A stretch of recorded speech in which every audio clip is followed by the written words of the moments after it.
I am Nia, 32 years old, and somehow still healing from wounds my family inflicted. I needed to borrow my parents' SUV to catch the most important flight of my career, but my father scoffed, said your sister needs it for a spa day, and slapped me so hard I hit the marble floor. I left without a single tear. As I sat in the freezing rideshare, I opened my banking app and quietly canceled the secret trust accounts that funded their entire upper-class existence. Growing up in Atlanta, my family always projected an image of flawless wealth. Let me take you back to Tuesday night. A freak winter storm had hit the city, bringing the kind of ice and snow that completely paralyzes the South. Every commercial flight out of Hartsfield Jackson Airport was grounded due to the massive freeze. But I was not flying commercial. I needed to get to a private airstrip in Dekalb County to board a chartered jet. I am the silent founder of a private equity firm, and I had a $50 million acquisition waiting for my signature in New York by morning. If I missed that meeting, months of grueling negotiations would collapse and my reputation would take a massive hit. My sleek sports car could not handle the iced-over roads. I needed a heavy-duty four-wheel drive vehicle, and the only one nearby belonged to my father Marcus. I took a very slow, very expensive rideshare to my parents' sprawling estate in Buckhead. This was the house I had secretly been keeping afloat for years, though they treated me like the absolute failure of the family. I walked through the massive double doors, brushing heavy snow off my dark wool coat, my heart pounding with anxiety about the ticking clock. The house was excessively warm, smelling of expensive vanilla candles and roasting meat. It was the picture of perfect upper-class success, a flawless facade built entirely on my hidden bank accounts. I found my parents in the expansive marble kitchen. My mother, Vivian, was casually sipping champagne, while my father carefully polished his expensive golf clubs. My younger sister, Chloe, the undisputed golden child of the Washington family, was lounging on the island counter complaining about her nails. Next to her stood her husband, Brad Sterling. Brad was a thoroughly mediocre white man from a middle-class background who desperately overcompensated by wearing tailored vests and throwing around Wall Street buzzwords he barely understood. He constantly bragged about his startup ventures, which were nothing more than glorified pyramid schemes, while desperately trying to fit into my parents' wealthy social circles. "Dad, I need to borrow the SUV," I said, breathless and shivering from the cold walk up the driveway. "The roads are entirely iced over and I have to get to the airfield tonight. It is an absolute emergency." My father did not even look up from his golf club. He carefully wiped the metal and scoffed. "Out of the question, Naya. Chloe and Brad have a couple's spa retreat booked up in the mountains for tomorrow morning. They need the four-wheel drive to navigate the resort roads safely." I stared at him, sure that the roaring wind outside had messed with my hearing. A spa day. Dad, I am talking about my career. I am talking about a meeting that dictates my entire future. You cannot be serious. My mother set her crystal glass down with a sharp clink that echoed in the large room. "Do not raise your voice at your father," she scolded, her tone dripping with that familiar condescension. "Chloe has been incredibly stressed lately. Brad is closing a massive funding round for his tech company, and they need to relax. Your little freelance projects can wait. You just design websites, tell your clients the weather is bad, and reschedule." Brad chuckled, a grating, condescending sound that instantly made my blood boil. He swirled his expensive bourbon and leaned heavily against the marble counter, looking at me like I was a lost child. "Come on, Nia, be a team player. You know how high-stakes finance works? Well, maybe you do not. But my investors expect me sharp and rested. Just call an Uber and stop being so ghetto about it. Do not ruin the family vibe just because your graphic design gig is having a crisis." The racial and classist microaggression from a man whose lavish lifestyle I was secretly subsidizing made my vision blur with pure rage.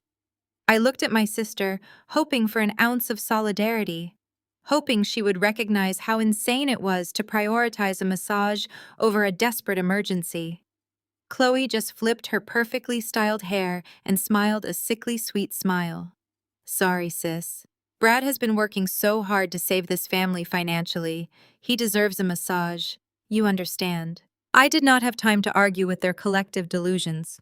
Every second counted, and my pilot was waiting for my update. I saw the heavy set of car keys resting on the edge of the kitchen island. Without another word, I lunged forward and grabbed them. "I will bring the car back by tomorrow evening," I said firmly, turning my back to them and marching toward the hallway. I barely took a single step before my father closed the distance between us. He grabbed my shoulder with a bruising grip, spun me around, and slapped me directly across the face. The sound of the impact echoed off the high ceilings like a gunshot. The physical force sent me crashing to the cold tile floor. The keys clattered out of my hand and slid across the room, disappearing under a cabinet. A high-pitched ringing sensation filled my ears. The kitchen went deathly silent. I sat on the floor, my hand instinctively coming up to my cheek, tasting the metallic tang of blood pooling in the corner of my mouth. For a brief, naive second, I expected someone to gasp. I expected my mother to rush forward, or my sister to show genuine shock. But when I looked up, there was absolutely no remorse. My father stood over me, his chest heaving with misplaced authority and aggressive pride. "You do not ever take what is not given to you in my house," my father snarled, pointing a shaking finger at me. "You are a bitter, selfish disappointment. Your sister and her husband are building an empire and bringing prestige to the Washington name. You bring nothing to this family but a terrible attitude. Learn your place." My mother simply looked away, taking a slow sip of her champagne as if the violence she just witnessed was merely an unpleasant television commercial she could ignore. Brad snickered, whispering something into Chloe's ear that made her cover her mouth to hide a cruel laugh. I did not cry. I did not scream or throw a tantrum. The sudden shock crystallized into a pure, absolute clarity that washed over my entire body. I slowly pushed myself up from the floor, feeling the cold marble beneath my hands. I smoothed down my wool coat, wiped the small drop of blood from my lip, and looked at the four of them. I looked at the imported Italian marble countertops, the custom lighting fixtures, the designer clothes they wore so proudly. All of it funded by the secret trust account I replenished for them every single month. "Keep the car," I said, my voice dangerously steady and ice cold. "Enjoy the spa." I turned around and walked out the heavy front doors, stepping back into the freezing blizzard. The icy wind battered my face, stinging my swollen cheek, but I did not feel the cold at all. I marched down the long, winding driveway until I reached the main road. I paid a completely unreasonable surge fee to convince a local driver to brave the black ice and take me to the private airstrip. As I sat in the back of the freezing sedan watching the neighborhood of mansions fade into the dark, I set my crystal wine glass down on the sleek obsidian coffee table, the rich Cabernet catching the amber light of the fireplace. The quiet hum of my penthouse is a luxury I earned entirely on my own, a stark contrast to the hollow, debt-ridden mansion I had just walked out of 48 hours ago. Sitting here on my velvet sofa, I open my laptop. The screen glows in the dim room, illuminating my face as I log into the secure portal of Oak and Iron Holdings. That is the anonymous trust I established exactly 6 years ago. To the world, and especially to my family, I am Nia, the struggling freelance web designer who never quite lived up to the Washington name.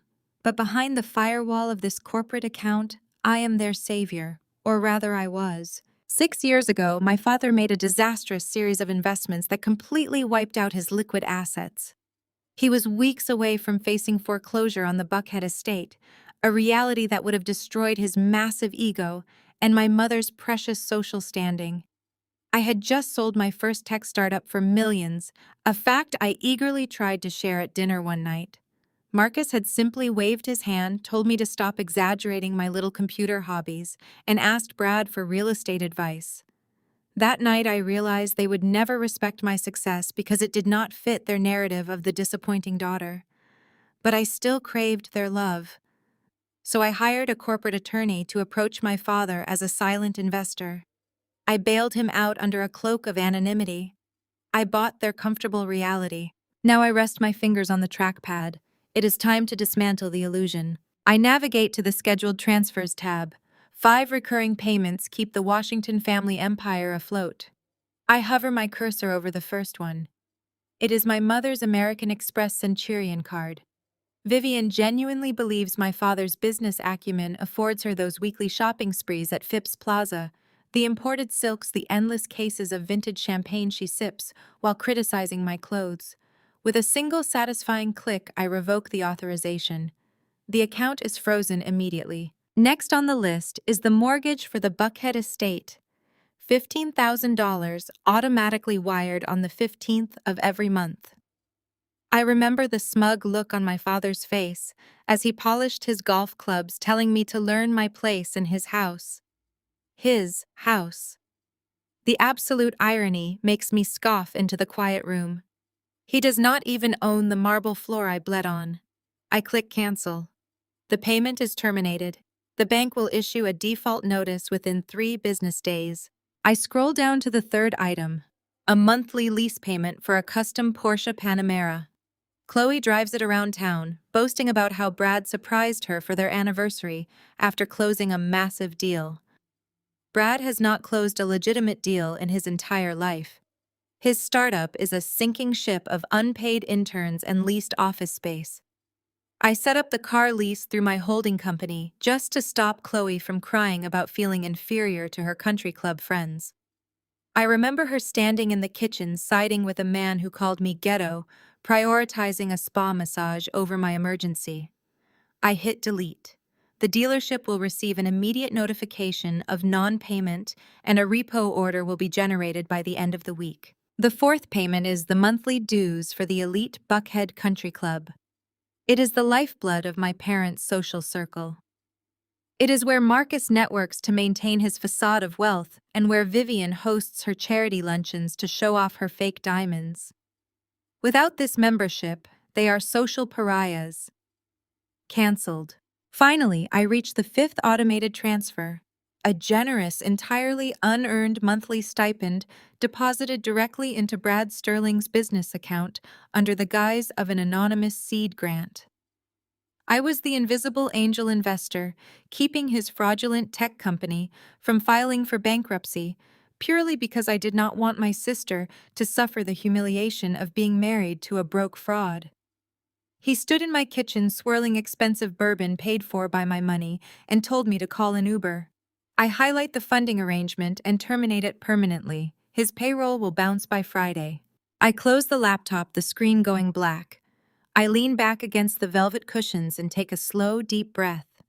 The phantom sting on my cheek from my father's slap is completely gone, replaced by an overwhelming sense of liberation. For 6 years, I allowed them to step on my neck so they could stand tall. I absorbed their insults, their condescension, and their blatant favoritism because I foolishly believed that family loyalty required unconditional financial and emotional sacrifice. I thought that by secretly funding their lives, I was protecting them. Instead, I was only funding my own abuse. The blizzard in Atlanta has finally passed, leaving the city paralyzed under a sheet of thick ice. I had made my flight. I had landed in New York, walked into that boardroom, and confidently signed the $50 million acquisition. I secured my future while simultaneously pulling the plug on theirs. Now it is Thursday night. The automated systems of the banking world move with ruthless efficiency. I know exactly how these things work. The credit card companies act first, then the mortgage lenders. The illusion of the Washington family wealth is currently unraveling thread by expensive thread, and they do not even know who holds the scissors. I pick up my wineglass again, savoring the rich, heavy taste. I watch the city lights of downtown Atlanta glittering below my window. The silence in my penthouse is perfect, undisturbed, and entirely mine. Suddenly, the absolute stillness is shattered. My phone resting on the edge of the glass table begins to vibrate violently. The harsh buzzing sound echoes in the quiet room. The screen illuminates, casting a bright glare against the dark wood floor. I do not reach for it immediately. I sit perfectly still and watch the caller ID flash across the screen. Mother. It is nearly midnight. Vivian Washington never calls me after 8 in the evening unless she needs me to run a degrading errand or she wants to complain about a perceived slight. But she certainly never calls me this late. The phone stops buzzing for a brief second, then immediately starts vibrating again. She is calling back to back. The panic has officially begun. I slowly set my wine glass down, a cold, genuine smile spreading across my face as I reach for the phone. I watch the screen of my phone illuminate the dark space of my penthouse. The name Mother glared back at me, a persistent demand for attention in the middle of the night. I did not pick it up. Instead, I calmly turned the device face down against the cool glass of the coffee table, finished my red wine, and went to sleep. For the first time in my 32 years of existence, I slept with absolute, unbroken peace. I wanted the reality of their financial ruin to fully marinate overnight. By 1 o'clock the next afternoon, the freak Atlanta ice storm had thawed just enough for the roads to clear. I had already been at my office for hours. My firm Oak and Iron Holdings occupies the entire top floor of a sleek glass skyscraper in Midtown.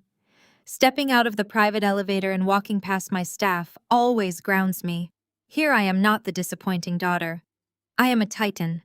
I built this private equity firm from absolute scratch, turning my initial tech buyout into a billion-dollar portfolio.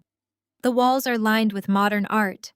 The floors are polished concrete, and the air hums with quiet, legitimate power. This is my reality, a stark contrast to the hollow, debt-ridden illusion my parents aggressively maintain. I was sitting behind my expansive mahogany desk reviewing the finalized contracts for the $50 million New York acquisition I had secured earlier that morning when my personal cell phone began to ring. The caller ID flashed again. Mother. I knew the automated systems of the banking world had finally done their jobs. The credit card companies had moved with ruthless efficiency. I leaned back in my ergonomic leather chair, swiveled to face the floor-to-ceiling windows overlooking the city, and pressed answer.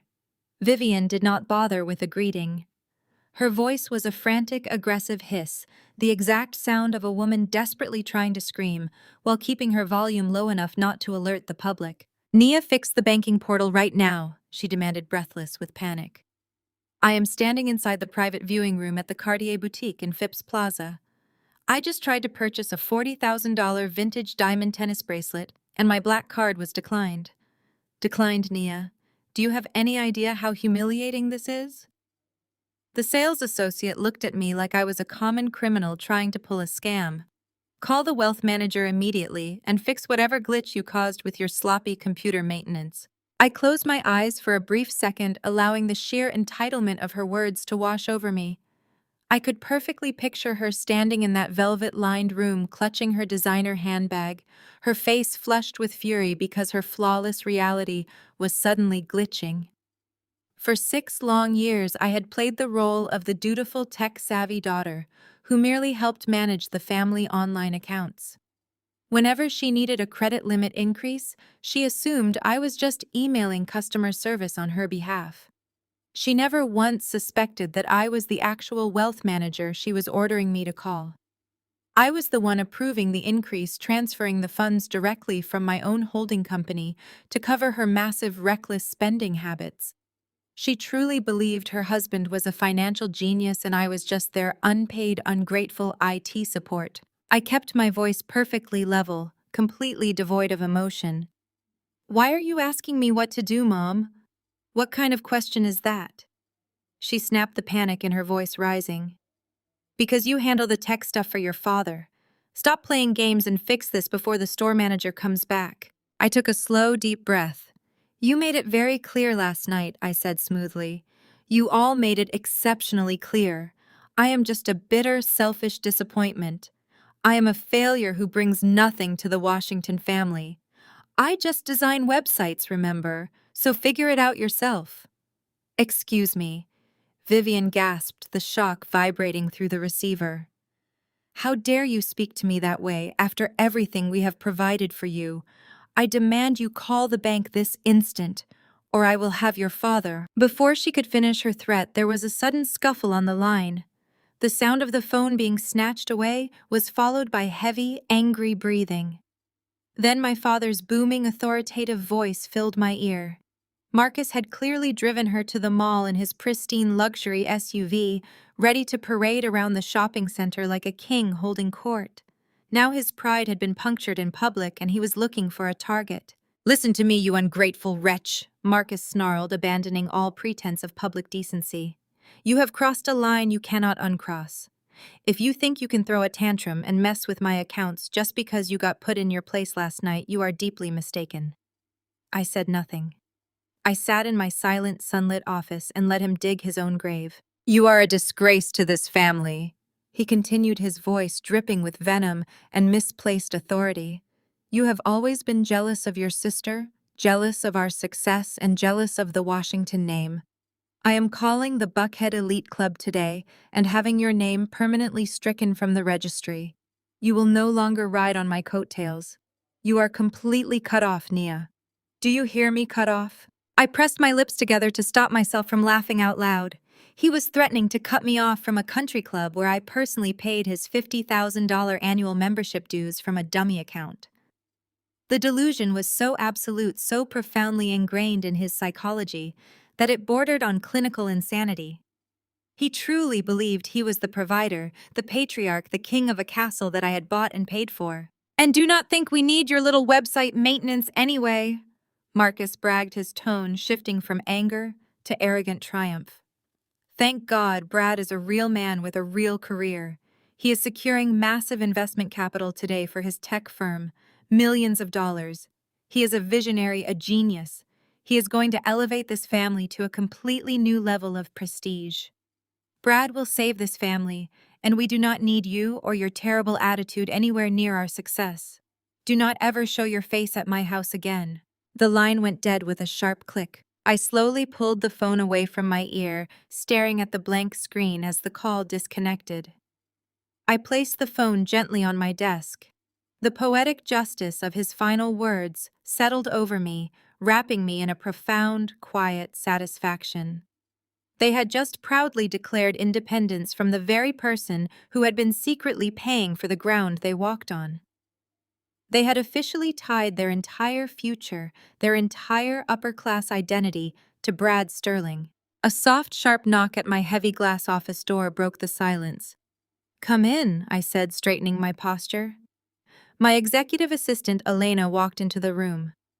Elena is a sharp, impeccably dressed woman who manages my schedule, my firm, and my life with ruthless, terrifying precision. She misses absolutely nothing. She carried a thick, glossy dossier in her hands, holding it slightly away from her body, as if it were contaminated. "Miss Washington," Elena said smoothly, approaching my desk. "The 2 o'clock pitch is here. The founder has been waiting in the lobby for 45 minutes. I glanced at the clock. It was only 1:45. He was early." "How does he look?" I asked. Elena raised a single perfectly sculpted eyebrow. "He is visibly sweating. He is wearing a tailored tweed vest that does not quite fit, and he has been pacing the reception area, talking loudly on his phone about leveraging synergies to anyone who will listen. He was also incredibly condescending to the receptionist when she offered him sparkling water. He seems incredibly desperate for this funding round, yet determined to act like he is doing us a favor by being here." I nodded slowly. Elena placed the heavy file directly in the center of my desk. I looked down at the cover page. It was printed on expensive, heavy cardstock, an obvious and pathetic attempt to compensate for a lack of actual business substance. The logo on the front was bold, aggressive, and entirely devoid of originality. Sterling Innovations. I stared at the name, a slow, predatory smile spreading across my face. It was Brad's company. The very same company my father had just proudly declared would save the Washington family empire. The massive funding round Brad had bragged about in my parents' kitchen. The life-changing investment capital Marcus was banking on to sustain their lavish lifestyle was right here in this building. Brad Sterling had come to Oak and Iron Holdings to beg for his professional life. He was here to pitch his glorified pyramid scheme to the city's most elusive, powerful private equity firm. And he had absolutely no idea that the silent billionaire founder he was waiting to grovel before was the exact same sister-in-law he had called ghetto and worthless less than 24 hours ago. I looked up at Elena, feeling the absolute weight of my power settle into my bones. Send him in. The summons to the Buckhead Country Club arrived on my phone not as a polite invitation, but as an aggressive demand. My mother's text message simply read that I was expected on the south patio at noon sharp to discuss my recent behavior and issue a formal apology to the family. I almost ignored it. However, knowing exactly what had transpired in the boardroom of my firm less than 24 hours prior, the opportunity to watch my family celebrate their supposed victory while standing directly on top of a trap door was simply too delicious to pass up. I handed the keys of my matte black Aston Martin to the valet, deliberately parking it out of sight. I opted to walk the final 100 yards up the sweeping manicured driveway of the club. I was wearing a tailored beige linen dress completely unbranded and devoid of flashy logos, yet cut with the kind of bespoke precision that cost more than my sister's entire seasonal wardrobe. The Georgia midday heat was oppressive, but I felt entirely cool, my mind sharp, and perfectly calibrated for the encounter ahead. I found them holding court at the absolute best table on the south patio, shaded by massive green awnings and overlooking the pristine 18th hole. The table was littered with crystal pitchers of iced lemonade, half-eaten crab salads, and a suffocating air of desperate arrogance. Brad was the undeniable center of attention. He was standing up, vigorously swinging a brand-new custom-fitted titanium driver.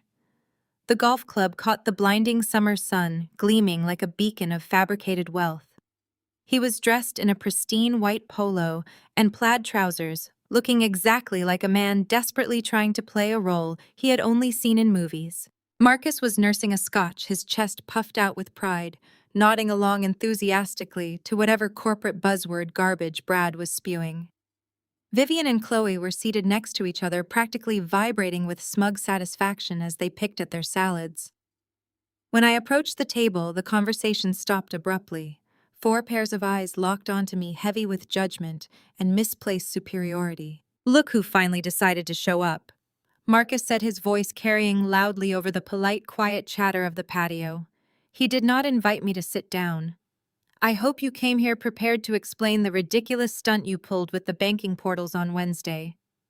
You caused your mother a great deal of public embarrassment at the jewelry boutique, all because you threw a tantrum over a car." I stood at the edge of the table, my hands resting lightly on the back of an empty wrought iron chair.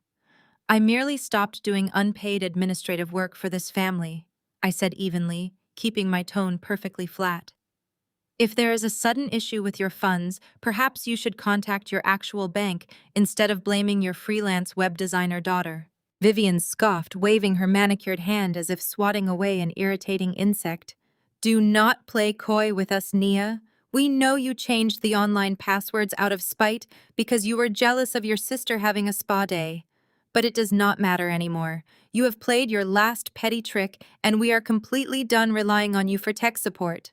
Brad leaned his expensive new golf club against the edge of the table and puffed his chest out. He shot me a grin that was so deeply condescending it made my jaw clench. "Let it go," Vivian, Brad said, acting the part of the benevolent, wealthy patriarch. "Nia is just lashing out because she knows she is dead weight, but nobody needs to worry about our bank accounts anymore. I have officially secured the family's future." Chloe clapped her hands together, producing a sharp, grating sound that drew annoyed glances from a neighboring table. "Tell her, babe. Tell her how you saved all of us while she was busy being a bitter, useless failure." Brad adjusted his collar, practically glowing with self-importance. "Yesterday afternoon, I secured a $5 million seed investment from Apex Capital," he announced, crossing his arms and leaning back on his heels. "The premier private equity firm in the state. They saw my vision. They reviewed my user metrics, and they practically begged me to take their money. The term sheet is signed. The funds drop into my business account on Monday. I am paying off the estate mortgage, upgrading Chloe to a new car, and putting this entire family in the black." Apex Capital. It was the primary aggressive growth fund operating directly under my parent company, Oak and Iron Holdings. Yesterday, I had sat in my office and watched the live security feed as my vice president of acquisitions handed Brad a standard, heavily conditional term sheet just to get him out of our lobby. It was a document specifically designed by my legal team to trap fraudulent founders who lied on their prospectus. Brad had not bothered to read the fine print or consult a lawyer. He had simply seen the $5 million headline, signed his name, and sprinted straight to the country club to celebrate his imaginary windfall. 5 million, I repeated, maintaining eye contact with him. That is quite a number, Brad. I am sure they did a very thorough due diligence on your active user metrics before offering you that kind of capital. They did, Brad bragged, picking up his crystal glass and taking a long, arrogant sip. Top-tier executives, absolute sharks. But they loved my projections. Not that you would understand how venture capital works, Nia. It takes a certain kind of intellect to navigate those waters. Something a bit more complex than designing cheap web pages for local bakeries. Marcus pointed his scotch glass directly at my face. Your brother-in-law is a titan. He stepped up when it mattered. Meanwhile, you come here in that cheap wrinkled dress, acting like you belong at a club of this caliber. I am having your guest privileges revoked before the sun goes down. You are a social embarrassment to the Washington name. Chloe stood up, grabbing her full glass of iced lemonade. She walked around the table until she was standing inches away from me. She looked me up and down, her lip curling in absolute disgust. You really do look pathetic, Naya, she sneered. Brad just made us millions of dollars and you are standing there looking like a homeless person. It is actually insulting to be seen with you in public. Without a single second of warning, Chloe flicked her wrist forward. The entire glass of sticky, freezing lemonade splashed heavily onto my chest. The solid ice cubes hit my collarbone sharply and clattered loudly onto the stone patio floor. The sugary yellow liquid instantly soaked into my expensive beige linen dress, turning the fabric dark and ruining it completely. Several people at the neighboring tables gasped loudly, putting down their silverware and turning their heads to watch the spectacle. Chloe burst into a cruel, high-pitched laugh, bringing her empty hand up to cover her mouth in an exaggerated expression of mock surprise. Oops, she giggled, her eyes shining with pure, unfiltered malice. My hand slipped. But honestly, sis, it is a massive improvement. Maybe now you will finally be forced to go to a real mall and buy something decent to wear. Vivian chuckled softly from her seat, taking a sip of her own drink and looking away. Marcus did not even flinch. He just sat back in his chair and watched me, waiting for me to break down and cry. You need to apologize to Brad, Chloe demanded, stepping back and crossing her arms defensively. You need to apologize for being a jealous, toxic failure. If you get down on your knees and beg right now, maybe my husband will be generous enough to give you a janitorial job at his new corporate headquarters. You can clean the toilets for minimum wage. It suits your skill set. The ice-cold lemonade clung uncomfortably to my skin, dripping steadily down my legs and pooling around my leather shoes. The physical shock of the cold was sharp, but my mind was completely and utterly silent. I did not gasp. I did not yell. I did not raise a hand to strike her back. I felt no urge to defend myself against their petty high school bullying. I slowly reached out to the table, picked up a crisp white linen napkin, and began to calmly dab the moisture from my collarbone. The silence from my end seemed to deeply unnerve them. Brad's smug grin faltered slightly as he watched my absolute lack of an emotional reaction. I threw the damp napkin onto the table, letting it land next to his plate. I looked directly into Brad's eyes. I stared at the fake billionaire, the swaggering grifter who sincerely thought he had just won the lottery. A janitorial job, I said, my voice dropping to a low, incredibly dangerous register that carried effortlessly across the sudden quiet of the patio. That is a very generous offer, Brad. Especially considering you are currently operating with a negative cash flow burn rate of $80,000 a month, and your primary user acquisition metrics are entirely fabricated. Brad froze. The color instantly began to drain from his face, leaving his skin a sickly pale gray. What are you talking about? Marcus snapped, leaning forward and slamming his glass down. Do not speak to him that way. I ignored my father completely, taking one slow, deliberate step toward Brad. I am talking about Section 4, Paragraph B of your Apex Capital term sheet. I stated, my eyes locking onto his rapidly dilating pupils. The specific clause detailing the cross-collateralized margin requirements. The clause that explicitly states that any falsification of your active daily users constitutes immediate corporate fraud, triggering an automatic clawback of all funds and severe personal liability for the founder. Brad's jaw went completely slack. The expensive titanium golf club slipped from his sweaty grip, hitting the stone patio with a loud, ringing clatter. He took a stumbling step backward, his breath catching audibly in his throat. How Brad stammered a thick, visible layer of sweat, suddenly breaking out across his forehead.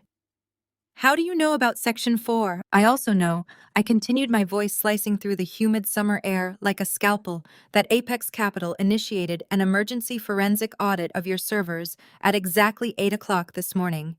They already know your entire user base consists of 90% inactive bots. You do not have $5 million coming on Monday, Brad. You have a federal wire fraud investigation currently being drafted by a team of corporate lawyers." Brad, Chloe asked, her cruel smile vanishing instantly. She looked at her husband, finally noticing his sudden violent trembling. "Brad, what is she talking about? Tell her to shut up." Brad could not speak. He was staring at me with a look of absolute, unadulterated terror, realizing that the quiet, supposedly struggling web designer standing before him possessed highly classified proprietary knowledge of a private equity deal that he had only signed 24 hours ago. For 3 agonizing seconds, the only sound on the sun-drenched patio was the faint, rhythmic thwack of a golf ball being struck in the distance. Brad stared at me, his eyes wide and vacant, completely paralyzed by the surgical precision of my threat. The swagger, the faux billionaire posture, and the arrogant smirk had instantly evaporated, replaced by the naked, undeniable terror of a man who realized he was standing on a trapdoor. Then the survival instinct of a cornered con artist kicked in. Brad forced a loud, harsh laugh. It was a brittle, desperate sound that cracked in the humid air. He hastily wiped the sheen of sweat from his forehead with the back of his hand, his eyes darting frantically between Marcus and Chloe. "You are completely unhinged, Nia," Brad said, his voice an octave higher than usual. He picked up his fallen golf club, gripping it so tightly his knuckles turned white. "A forensic audit wire fraud. You watch entirely too much television. I knew you were bitter, but hallucinating a federal investigation just to ruin my celebration is a new low even for you." Chloe immediately latched onto his defense, her face twisting into a sneer of pure venom. She stepped closer to Brad, wrapping her arm possessively around his. "You are psychotic, Nia," she spat, her voice trembling with manufactured outrage. "You are so jealous of my husband's success that you are actually making up corporate financial jargon to sound smart. It is pathetic. You are pathetic." Marcus slammed his heavy crystal glass onto the wrought iron table. The sharp crack made the neighboring patrons flinch, but my father did not care. His face was a dark, furious crimson. He stood up, towering over the table, his chest heaving with absolute disgust. "I have tolerated your sour, miserable presence in this family for long enough," Marcus boomed, pointing a thick finger directly at my chest. "You contribute absolutely nothing. You sit in your cheap apartment designing little websites while real men like Brad go out and secure the future of the Washington legacy. And this is how you repay us, by coming to my exclusive club, looking like a sticky, homeless vagrant and threatening my son-in-law with your delusional, jealous fantasies." Vivian adjusted her silk scarf, her expression a mask of aristocratic disappointment. "You need psychological help, Nia. Your sister just told you to apologize, and instead you escalate your tantrum. You are an embarrassment to the Washington name." I did not flinch. I did not wipe the drying lemonade from my ruined linen dress, nor did I raise my voice to match my father's booming baritone. I simply stood there, absorbing their collective delusion with a cold, clinical detachment. "I am banning you from the Buckhead estate," Marcus declared, his voice echoing with absolute final authority. "Do not step foot on my property again. You are forbidden from entering my house, attending my dinners, or speaking to your sister until you issue a formal written apology to Brad. Until you learn your place and show some respect, you are no longer welcome in my home." I looked at Marcus. I looked at the man who had spent his entire life measuring his worth by the square footage of a mansion he could no longer afford. I looked at Chloe, clinging to a man who was actively dragging her into federal prison. And finally, I looked at Brad. His eyes were still wide, darting nervously. He was nodding along with Marcus's lecture, playing the role of the aggrieved, successful son-in-law, but the sweat was still pouring down his temples. He knew. I could see it in his rapid breathing. He knew I was not lying. "Enjoy your lemonade, Chloe," I said softly, my voice perfectly steady. "Brad, check your email." I did not wait for a response. I turned on my heel and walked away, my posture perfectly straight, my steps measured and calm. I left them sitting at the best table on the patio, basking in the hollow glory of a victory that did not exist, fiercely defending a man who was systematically destroying them. 40 minutes later, I walked through the heavy glass doors of Oak and Iron Holdings. The quiet, aggressive hum of my firm washed over me, instantly stripping away the toxic residue of the country club. My executive assistant, Elena, met me at the entrance of my private suite. She took one look at my ruined sticky dress, her expression remaining impeccably neutral. "Your bespoke charcoal suit has been steamed and is waiting in your private dressing room, Ms. Washington," Elena said, matching my brisk pace as we walked down the corridor. "I have also instructed security to permanently flag Brad Sterling. If he attempts to enter this building again, he will be escorted off the premises by armed guards." "Excellent," I replied, stepping into my office. "Bring me the physical dossier on Sterling Innovations. I want the raw data the forensic accounting team pulled this morning." I quickly showered in my private suite, washing the sticky, sugary smell of the country club off my skin. When I emerged dressed in a sharp, intimidating charcoal power suit, the thick black binder was sitting dead center on my mahogany desk. I sat down, poured myself a glass of sparkling water, and opened the file. What I saw spread across the glossy pages was not a struggling tech startup. It was a financial massacre. Brad had not simply failed at building an application, he had actively engineered a highly illegal multi-tiered Ponzi scheme. The forensic audit traced the capital flow with devastating clarity. There was no proprietary software. There were no active daily users. Brad had created a labyrinth of shell companies in Delaware and the Cayman Islands. He was taking capital from new, unsuspecting angel investors and illegally routing it to pay the guaranteed dividends of his early investors, skimming a massive, exorbitant management fee off the top to fund his designer suits, Chloe's luxury cars, and his exorbitant country club tabs. But the music had stopped. The flow of new investors had dried up 3 months ago. Brad was currently operating with a catastrophic negative cash flow, and his early investors, several of whom were highly dangerous, unregulated private lenders, were demanding their returns. The SEC had already flagged 2 of his subsidiary accounts for suspicious activity. Brad was cornered. He was staring down the barrel of a federal indictment and decades in prison. That was why he had been so desperate to secure the $5 million seed investment from Apex Capital. He did not need the money to scale a tech company. He needed it to pay off his illicit debts before the federal authorities or his angry lenders kicked his front door down. I flipped the page, moving to the collateral section. Apex Capital. My subsidiary operated as a predatory, aggressive growth fund. We did not hand out $5 million based on a smile and a PowerPoint presentation. We required hard, tangible collateral. I stared at the document Brad had submitted to my acquisitions team to secure his loan. It was a heavily notarized, legally binding power of attorney. I read the signature at the bottom of the page. Marcus Washington. Brad had manipulated my father.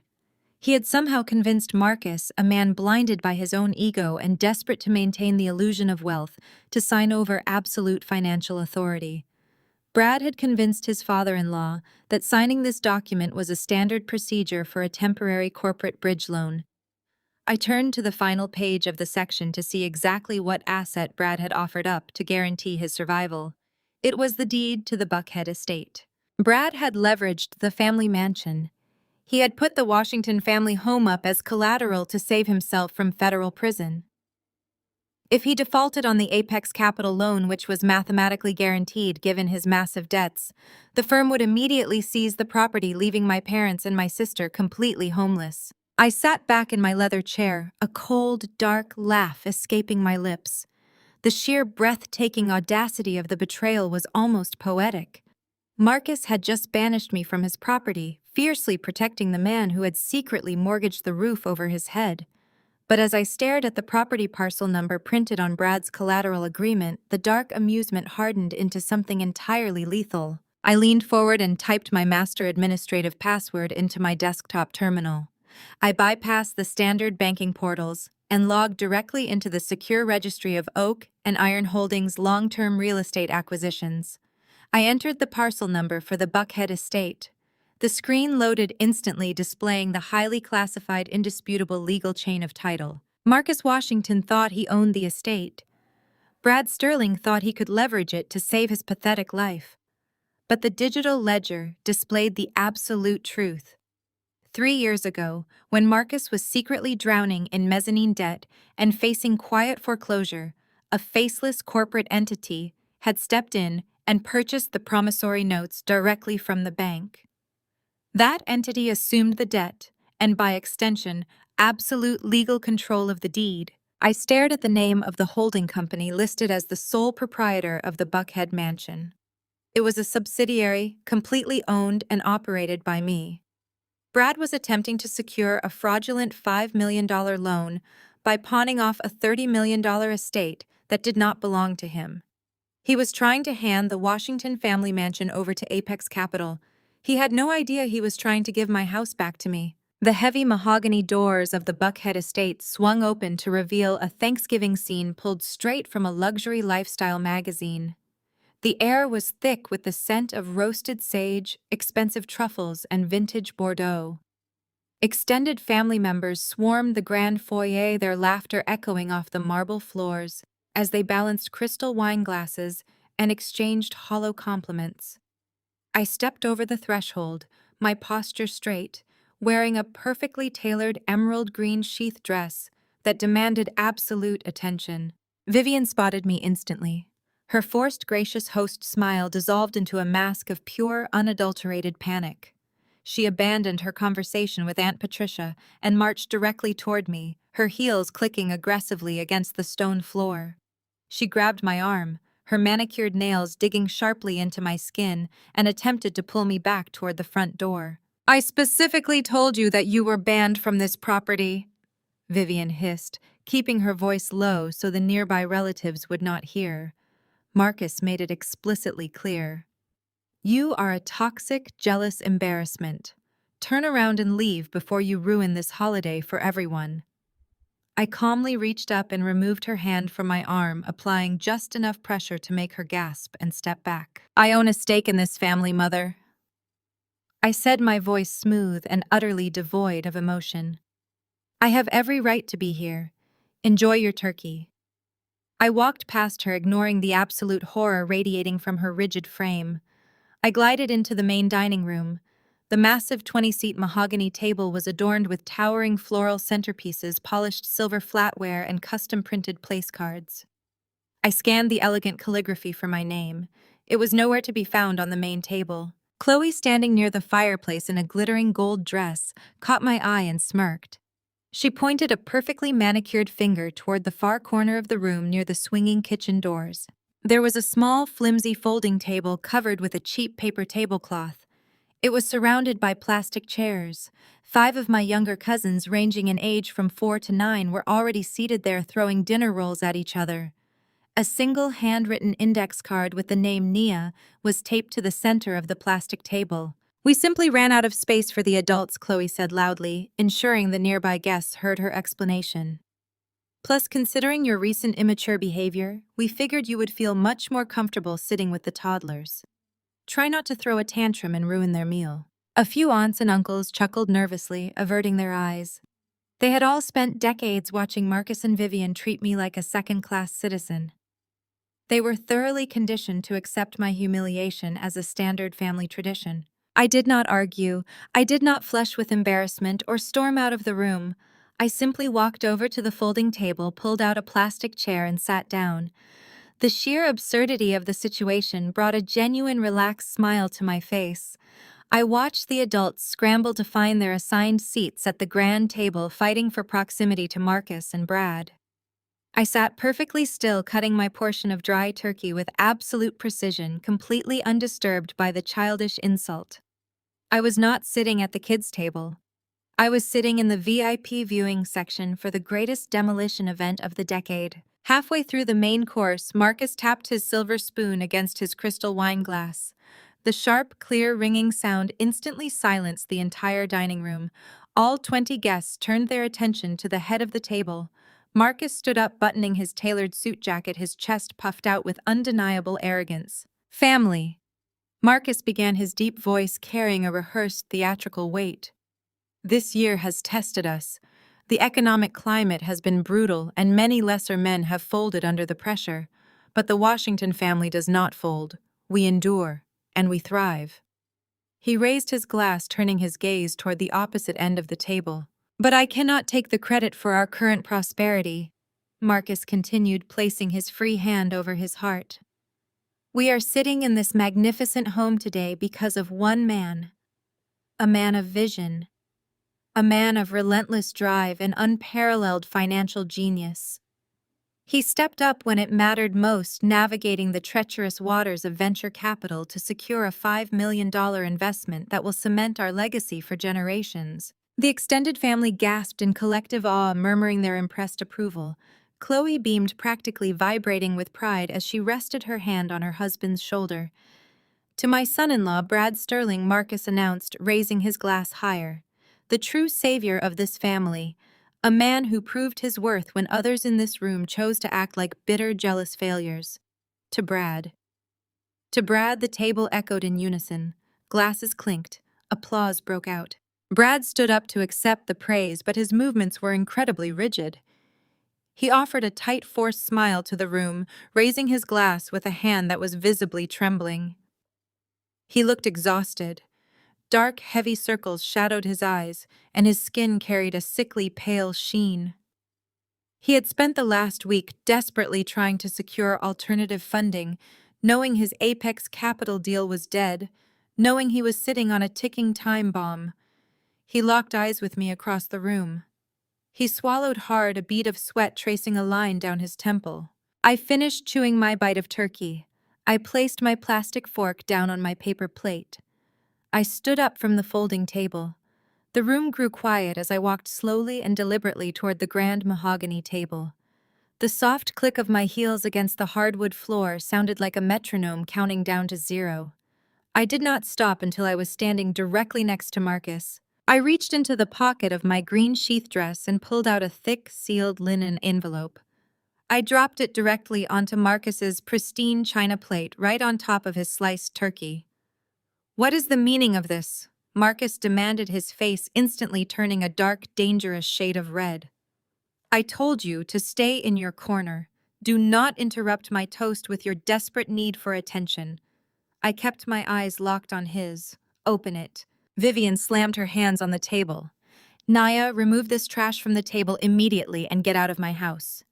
I did not move. It is a formal notification from Apex Capital. I said, my voice calm, clear, and perfectly audible to every single guest in the room. The $5 million loan Brad has been bragging about was officially rejected by the underwriting committee this morning. The silence in the dining room became absolute. The air was sucked out of the space. That is a lie, Chloe shrieked, jumping up from her chair. Brad signed the term sheet. He showed us the paperwork. You are just a miserable lying witch trying to ruin his moment. He signed a preliminary review document, I corrected smoothly, turning my gaze to my sister. The funds were contingent on a forensic audit of his collateral, and unfortunately, the audit revealed a massive problem. I guess Brad forgot to tell you, his entire company is currently under active investigation by the Securities and Exchange Commission for operating a fraudulent Ponzi scheme. Gasps echoed around the table. Aunt Patricia dropped her fork. Uncle George choked on his wine. Marcus stared at the envelope on his plate, his hands suddenly shaking. He looked up at me, his eyes blazing with furious denial. You have no idea what you are talking about. You are a freelance web designer. You know absolutely nothing about high-level finance or SEC regulations. Brad is a visionary. Brad is a criminal, I stated, turning my attention to the sweating, terrified man at the end of the table. He has been taking money from new investors to pay off his old, highly dangerous lenders. He has a negative burn rate of $80,000 a month. The SEC froze all his corporate accounts yesterday afternoon. He is completely bankrupt, Marcus. He has absolutely nothing. Liar, Brad screamed, his voice cracking violently. The facade completely shattered. He slammed his fists on the table, knocking over his wine glass. The red liquid spilled across the white tablecloth like fresh blood. She is a jealous, psychotic liar. I am wealthy. My company is thriving. I have millions in liquid capital. Brad reached frantically into the breast pocket of his tailored jacket. He pulled out a sleek, leather-bound checkbook. His hands were shaking so violently he could barely hold the pen. He ripped the cap off and began scribbling furiously across a blank check. "You want proof?" Brad yelled, his eyes wide and manic as he scrawled his signature at the bottom. "You want to see my liquidity, you pathetic little failure here." He ripped the check from the binding, marched around the table, and slammed it down on the wood directly in front of my face. $100,000. Brad spat, his chest heaving as he pointed a shaking finger at the slip of paper. "Written out to cash. Right here. Right now. I could write 10 more of these without blinking. Does that look like a bankrupt man to you? Does that look like someone under federal investigation?" The family let out a collective breath of relief. Marcus crossed his arms, a smug, triumphant smile returning to his face. Vivian let out a loud theatrical sigh, rolling her eyes at my apparent humiliation. Chloe crossed the room, wrapping her arms around Brad and glaring at me with pure hatred. "You are completely insane," Chloe sneered. "You actually thought you could come in here and destroy my husband with your crazy conspiracy theories, leave the check, grab your coat, and walk out that door forever." I did not look at Chloe. I did not look at Marcus. I slowly looked down at the $100,000 check resting on the table. I noted the routing number. I noted the specific offshore banking institution printed in the top left corner. I noted the holding company name listed as the primary account holder. I picked up the check, holding it delicately between my index and middle finger. I looked back up at Brad. His chest was still heaving, but the profound, inescapable terror had returned to his eyes. He knew exactly what account he had just drawn from. He had panicked. He had made a fatal error. "This is a very impressive piece of paper, Brad," I said softly, my voice carrying a lethal, chilling calm. "But there is a slight problem with your proof of wealth." I held the check up so the entire table could see the printed logo. "This account is registered to Horizon Shell Holdings in the Cayman Islands," I stated, locking my eyes onto his. "That is not your business operating account. That is the exact offshore shell entity the SEC identified in their federal indictment this morning. You just wrote a fraudulent check from a federally frozen account linked to an international money laundering investigation. You did not just prove your wealth, Brad. You just handed me physical evidence of your felony." Brad lunged forward with the desperate, uncoordinated panic of a drowning man. He snatched the check out of my hand with such violent force that the paper tore slightly at the edge. He crushed the slip of paper into his fist, shoving it deep into his trouser pocket as if hiding it from view would magically erase the reality of what he had just done. He backed away from me, his chest heaving, his eyes darting frantically toward the dining room exit. Chloe slammed her hands onto the table, her gold dress catching the light as she stood up completely. "You are lying!" she shrieked, her voice echoing shrilly off the vaulted ceiling. "You printed that logo yourself. You hacked into his banking app. You are a bitter, miserable sociopath, Nia. You cannot stand the fact that my husband is a success while you are an absolute nobody." Marcus stepped around the edge of the grand mahogany table. He completely ignored the terror radiating from his son-in-law. His face was twisted into a mask of pure, unrestrained paternal rage. He marched toward me, his large frame casting a heavy shadow over the fine china and crystal glasses. "I am sick and tired of your vindictive lies," Marcus bellowed, his voice vibrating with absolute authority. "You have spent your entire miserable life trying to tear your sister down. You resent her beauty. You resent her marriage. You resent the fact that she is the pride of this family, while you have always been a complete and utter disappointment." I looked at my father.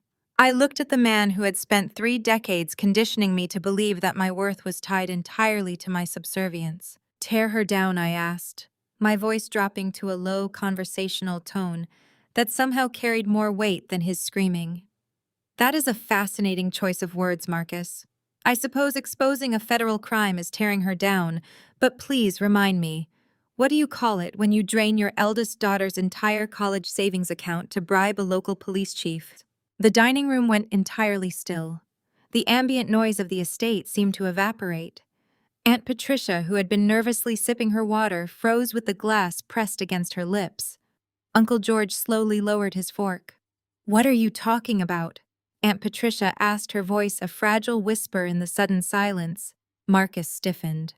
The aggressive, domineering red flush in his cheeks instantly drained away, leaving him a sickly, chalky white. "Shut your mouth, Nia," he commanded, though his voice lacked its previous thunder. It sounded thin, desperate. I turned my attention away from my father and looked directly at the extended family members gathered around the table. 8 years ago, I said, clearly making sure every single person in the room heard the absolute truth. Chloe was 19 years old. She took Marcus's Range Rover out after a country club holiday party. She was severely intoxicated. She blew through a red light on Peachtree Street and crashed directly into a parked minivan. Chloe gasped loudly, bringing her hands up to cover her mouth. Her eyes were wide with a sudden, suffocating panic. She panicked and fled the scene of the accident. I continued my gaze sweeping across the shocked faces of my aunts and uncles. She left the bumper of the Range Rover in the intersection and ran all the way home. The police arrived at this estate 2 hours later. Chloe was looking at a felony hit-and-run charge. She was looking at mandatory jail time. Vivian stepped forward, her perfectly styled hair trembling as she shook with rage. "That is family business," Vivian hissed, her voice venomous. "You promised you would never speak of that night. You gave your word." "I promised nothing," I countered, turning to face my mother.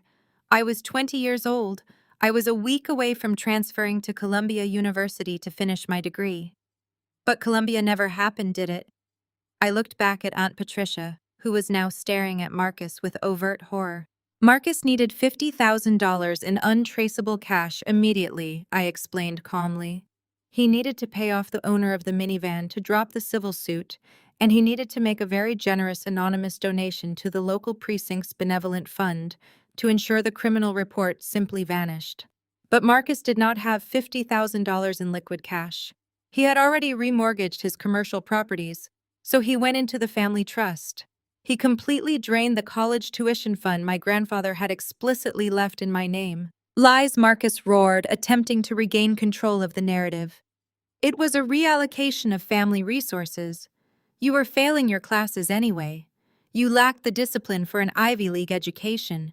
It was a necessary financial pivot to protect the Washington name." "A financial pivot," I repeated, a cold, hard smile touching my lips. "You stole my future to buy your favorite daughter a get-out-of-jail-free card. I had to drop out of my dream school. I had to enroll in a local community college and work 3 administrative jobs just to afford my rent. I spent the last 8 years building my career from absolute zero, while Chloe was handed a brand new luxury car as a reward for avoiding a felony conviction. And you have the audacity to stand there and call me a disappointment." The silence that followed was suffocating. The polished, aristocratic facade of the Washington family had been violently ripped away, exposing the rotten, corrupt foundation underneath. Aunt Patricia set her glass down and looked away from Vivian, her expression a mixture of profound pity and absolute disgust. Uncle George stared at his plate, refusing to make eye contact with Marcus. Vivian could not handle the public humiliation. The exposure of her darkest family secret in front of her peers was the ultimate violation of her social code. Her aristocratic composure completely snapped. She let out a guttural sound of pure fury. She closed the distance between us in 2 rapid steps, raising her right hand high into the air. Her diamond rings flashed under the crystal chandelier as she swung her hand downward, aiming a vicious, open-palm slap directly at my face. She wanted to strike me down. She wanted to physically punish the disrespect out of me, just as she had done behind closed doors when I was a teenager. But I was no longer a terrified, dependent child. I did not flinch. I did not step back. My left hand shot up with lightning speed. I caught Vivian's wrist in midair. The loud smack of flesh against flesh echoed through the dining room as my fingers clamped around her delicate wrist like a steel vise. I stopped her hand a mere 2 inches from my cheek. Vivian gasped in shock, her eyes widening in absolute disbelief. She tried to yank her arm away, but my grip was unbreakable. I held her arm suspended in the air, staring down into her terrified, furious eyes. "The time for slaps is officially over, Mother," I said, my voice dropping to a dangerous, icy whisper. "Do not ever attempt to lay a hand on me again. You no longer have any power over me. You no longer dictate my reality." I shoved her hand back toward her with a sharp, definitive motion. Vivian stumbled backward, her heels catching on the edge of the expensive Persian rug. She fell back into her dining chair, clutching her wrist to her chest, her breath coming in ragged, humiliated gasps. Marcus stepped forward, his fists clenched, but he stopped when I turned my dead, uncompromising gaze toward him. He saw the shift in my posture. He saw that the obedient, quiet daughter was dead and buried. I was untouchable, and for the first time in his life, he was genuinely afraid of me. Before anyone could speak, a sharp, obnoxious electronic ringing cut through the heavy tension in the room. It was coming from Brad's pocket. All eyes instantly shifted away from me and Vivian, turning toward the end of the table. Brad jolted as if he had been struck by lightning. He reached into his trouser pocket with a violently shaking hand and pulled out his smartphone. The screen was illuminated brightly. From where I stood, I could clearly see the caller ID. It was not a saved contact, it was a blocked private number. Brad's face turned an ashen, sickly gray. He frantically mashed the side button to silence the ringing, shoving the phone back into his pocket. He looked up, forcing a weak, terrified smile. "Just a spam call." Brad stammered, his voice cracking noticeably. "Probably a telemarketer." 10 seconds later, the phone began to ring again. It was loud, persistent, and undeniable. Brad squeezed his eyes shut. His chest began to heave with rapid, shallow breaths. He did not reach for the phone. He just stood there, letting it ring, his hands gripping the edge of the mahogany table so tightly the wood groaned under the pressure. "Who is calling you, Brad?" Chloe asked, her voice trembling with sudden uncertainty. She looked at her husband, finally noticing the sheer, unadulterated terror radiating from his every pore. "Brad, answer the phone. Tell them you are at Thanksgiving dinner." "He cannot answer that phone, Chloe," I said softly, the silence of the room amplifying my words. "Because those are not telemarketers. Those are the private, unregulated lenders he borrowed $3 million from to float his Ponzi scheme. They know the SEC froze his accounts this morning. They know the Apex Capital deal is dead, and they are calling to collect their principal investment." The phone stopped ringing for exactly 2 seconds. Then it immediately started ringing a third time. Brad let out a pathetic, muffled sob. He sank down into his dining chair, burying his face in his trembling hands as the obnoxious ringtone echoed relentlessly through the grand dining room. The facade was gone. The golden son-in-law was broken. The creditors were officially at the door, and the entire Washington family was about to be dragged straight into the abyss. "Shut that infernal device off!" Marcus bellowed, his voice cracking like a whip across the dining room. Brad scrambled frantically, his hands trembling so violently that he dropped the phone onto the hardwood floor. It clattered against the baseboard, the screen illuminating the dark corner of the room, still ringing with that cheerful, obnoxious tune. He dove out of his chair, scrambling on his hands and knees like a frightened animal, and finally managed to power the device down. The sudden silence that followed was heavier and more suffocating than the noise had been. Chloe stared down at her husband, who was still kneeling on the floor, breathing in ragged, pathetic gasps. The polished illusion of her perfect marriage was disintegrating right in front of her eyes. Yet the cognitive dissonance required to maintain her fabricated reality was simply too strong. She could not process the fact that she was married to a destitute criminal. She could not accept that her entire identity as a wealthy, superior socialite was built on a foundation of stolen money and lies. She turned her gaze away from the broken man on the floor and directed all of her terror, confusion, and rage entirely at me. "You set him up!" Chloe shrieked, her voice echoing shrilly off the vaulted ceilings. "You hacked into his accounts. You fabricated this entire thing because you are obsessed with destroying my happiness. You are a sick, twisted monster. Marcus seized upon Chloe's desperate delusion immediately. Admitting that I was right meant admitting that he had signed absolute financial authority over to a con artist. It meant acknowledging that he had jeopardized the very estate we were standing in. For a man whose entire existence was predicated on pride and the perception of invulnerability, that truth was completely unacceptable. It was far easier to paint me as the villain. He stepped around the table, his large frame blocking my view of the cowering Brad. Marcus's face was a mottled, terrifying shade of purple. The veins in his neck bulged against his starched white collar. I should have known, Marcus spat, his voice vibrating with absolute disgust. I should have known you would pull a stunt like this. You have always been a poison in this family. You sit in the shadows brewing your petty resentments, waiting for a moment to humiliate us in front of our guests. You think fabricating federal investigations and shouting about offshore accounts makes you look intelligent. It just proves exactly how unstable and malicious you truly are. I looked at him feeling absolutely nothing. No anger, no sorrow, just a cold, clinical observation of a man willingly putting a blindfold over his own eyes while standing on the edge of a cliff. The SEC does not operate on my command, Marcus, I stated evenly. The federal agents currently seizing the servers at Sterling Innovations do not care about your family dynamics. They care about wire fraud. Do not speak another word in my house, Marcus roared, slamming his fist down onto the mahogany table so hard the crystal wine glasses rattled dangerously. You are done. You are finished. I have tolerated your miserable, ungrateful presence for 30 years, but tonight is the absolute end. I am formally banishing you from this family. Aunt Patricia let out a soft, shocked gasp from the other end of the table. Uncle George stared at his plate, completely paralyzed by the escalating violence of the confrontation. Vivian remained in her seat, clutching her bruised wrist. Her eyes locked onto me with an expression of pure, unadulterated venom. She did not intervene. She wanted me gone just as badly as he did. "Get your things and get out of my sight," Marcus demanded, pointing a shaking finger toward the grand foyer. "You are stripped of your name. You are stripped of your privileges, and do not think for one single second that you will ever see a dime of Washington money. First thing Monday morning, I am having my legal team strike you completely from the family trust. Every asset, every property, every single liquid cent I own will be divided exclusively between Chloe and Brad.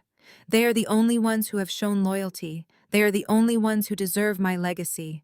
Chloe lifted her chin, a triumphant, vindictive smirk breaking through her panicked expression. Even with her husband sobbing quietly on the floor beside her, the promise of total financial victory over me was enough to temporarily soothe her ego. She crossed her arms, looking at me as if I were a pest that had finally been exterminated. "You heard him," Chloe sneered. "You are nothing to us. You get nothing. Now leave before my father has you removed by security for trespassing." I stood perfectly still in the center of the lavish dining room. I looked at the extravagant Thanksgiving feast growing cold on the table. I looked at the extended family members who had spent their entire lives silently enabling this toxic narcissistic theater. I looked at Vivian, who cared more about her bruised ego than her daughter's future. I looked at Chloe, blindly clutching onto a fairy tale that was already actively burning to the ground. And finally I looked at Marcus, the great patriarch, the man who sincerely believed he was punishing me by withholding a fortune that no longer existed. I slowly reached down and picked up my small leather clutch from the folding table where they had tried to humiliate me. I smoothed the front of my emerald green dress, my movements deliberately slow and entirely unbothered. The absolute lack of a visible emotional reaction from me seemed to deeply unnerve Marcus. His heavy breathing hitched as he waited for me to beg to cry or to apologize. I gave him none of those things. "I hope you do not regret that updated will, Marcus," I said, my voice dropping to a cool, dangerous register that sliced through the heavy silence of the room. "It is a very bold strategy to leave your entire legacy to a man facing 30 years in a federal penitentiary. Make sure you hold on to your precious son-in-law very tightly.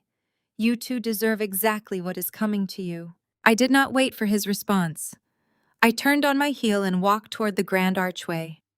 The extended family members instinctively parted, stepping out of my way, as if I were carrying a contagious disease.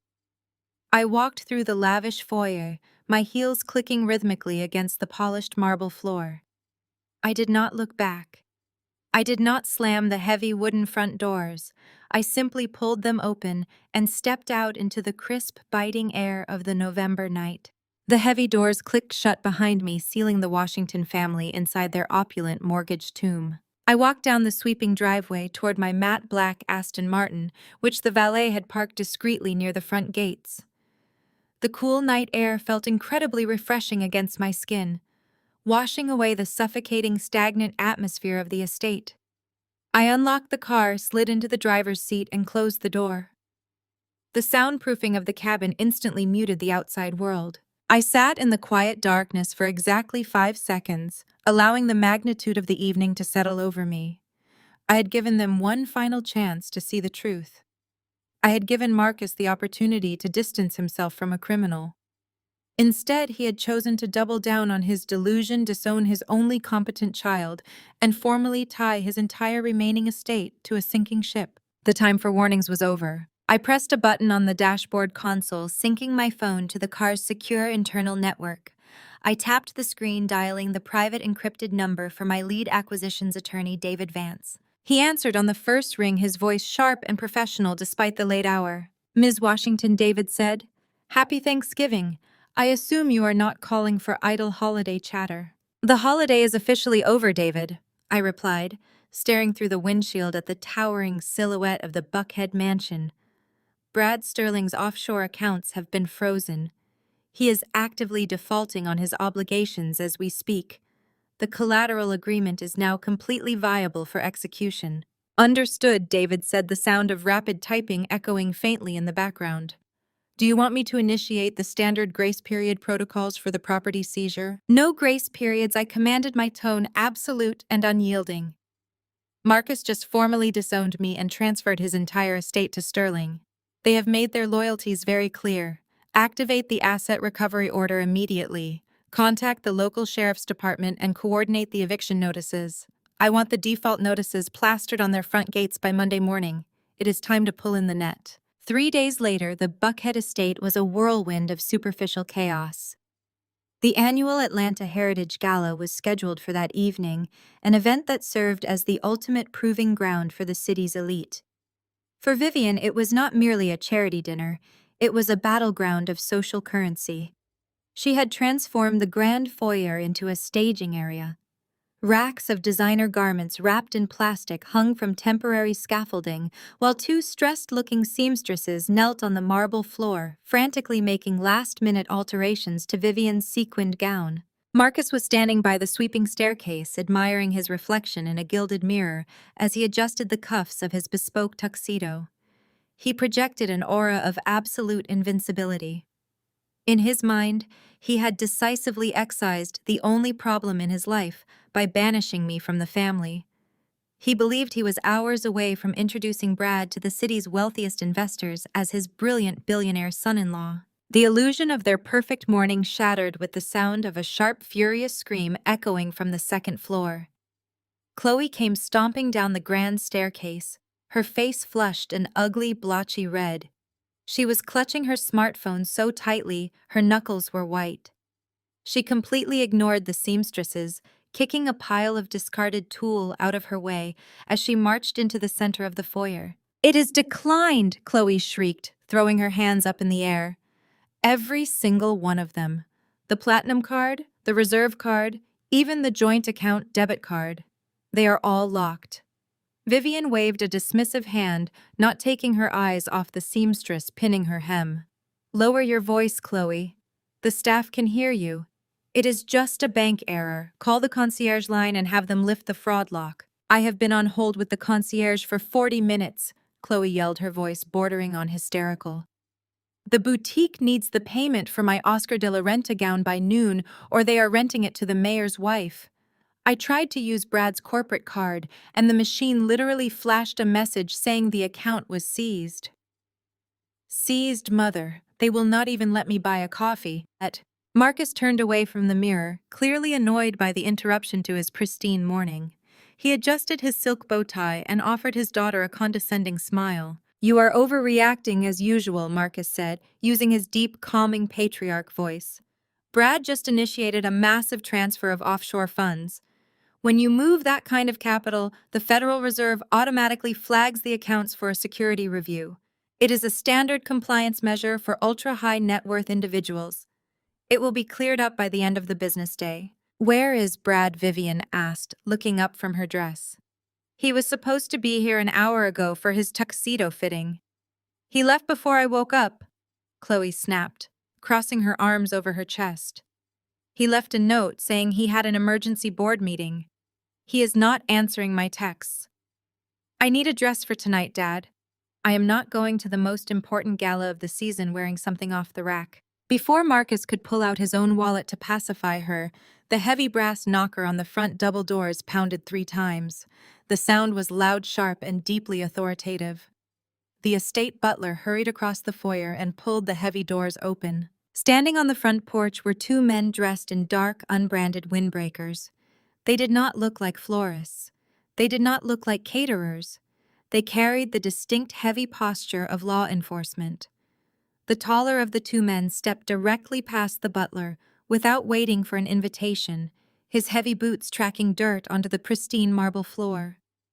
"Marcus Washington," the man asked, his voice flat and entirely devoid of politeness. Marcus stiffened, drawing himself up to his full height. He stepped forward, radiating aristocratic offense.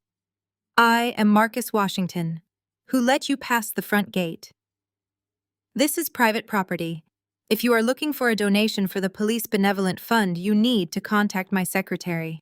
The man did not blink. He reached inside his windbreaker and pulled out a thick, legal-sized manila envelope.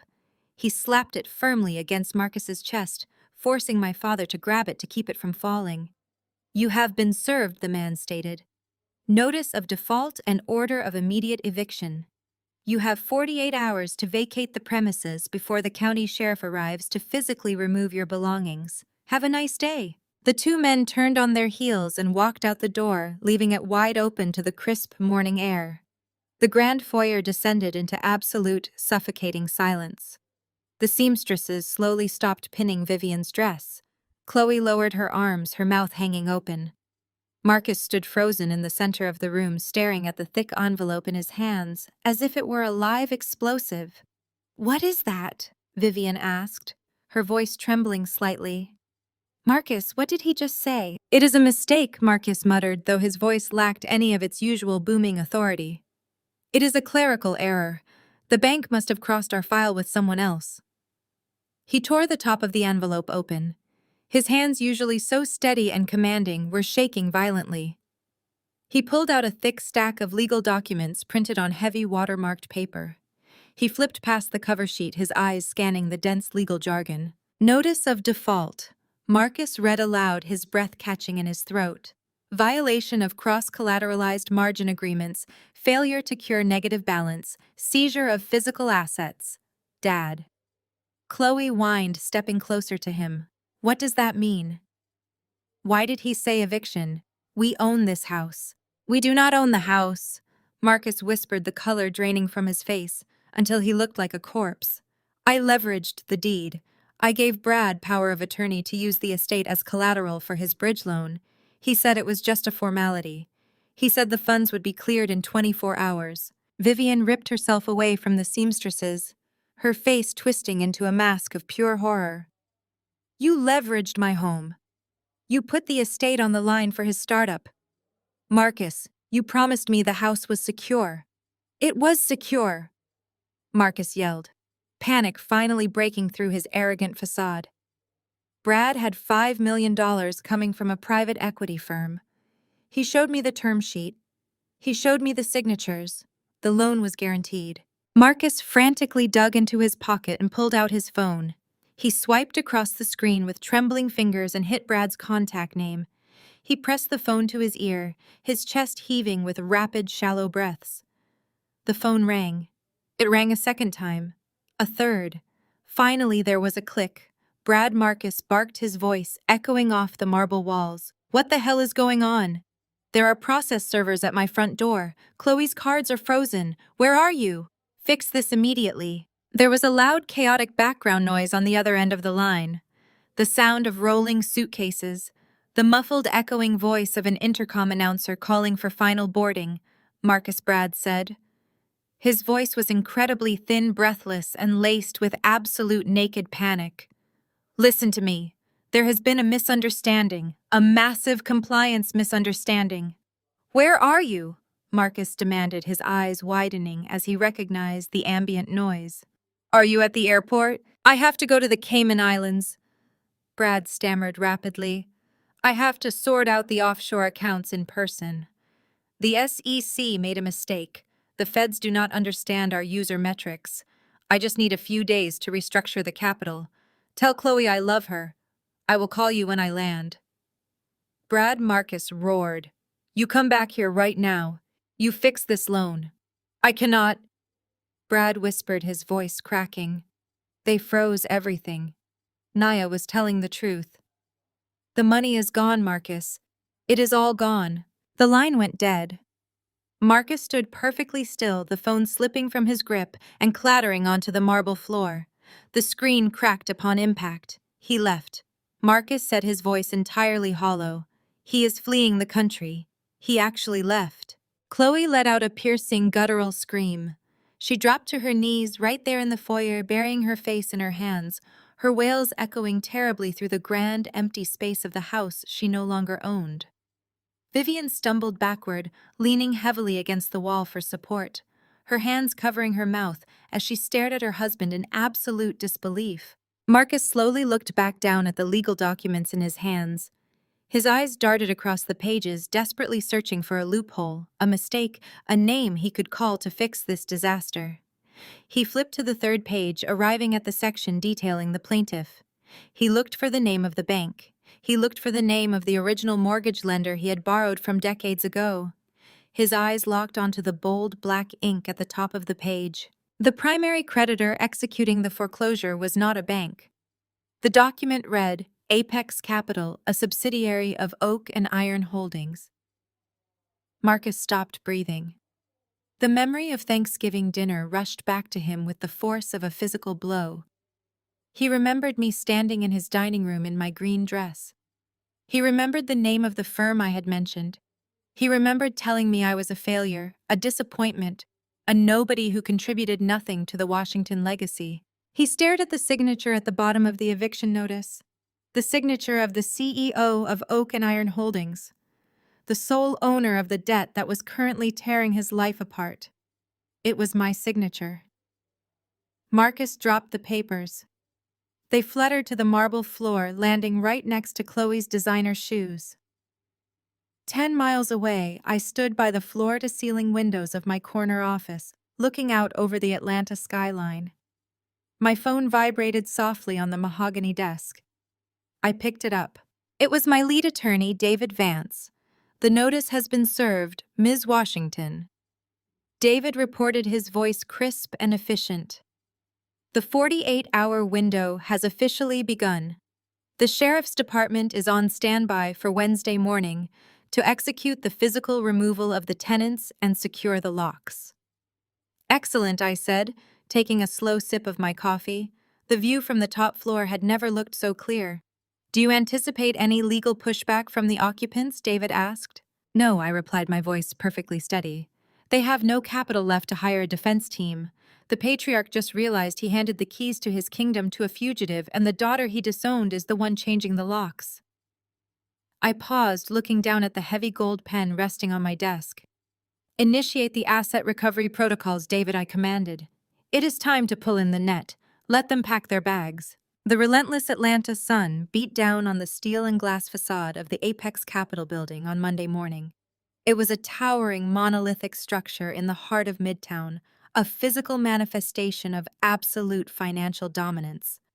Through the secure feeds on my tablet, I watched the security cameras pick up two very familiar figures marching through the revolving front doors. Marcus Washington led the charge. He was dressed in his most intimidating bespoke suit, his jaw set in a hard, rigid line of pure, patriarchal arrogance. He had spent the entire weekend in a state of violent denial. To him, the eviction notice was not a legal death sentence. It was an act of insubordination. He sincerely believed he could march into my corporate headquarters, slam his fist on my desk, and verbally beat me back into submission. Trailing half a step behind him was Brad. He looked absolutely atrocious. His designer suit hung loosely on his frame, deeply wrinkled as if he had slept in it. His skin carried a grayish, waxy pallor, and a thin film of nervous sweat coated his forehead. He was darting paranoid glances at the security guards stationed around the lobby, jumping at every sudden sound.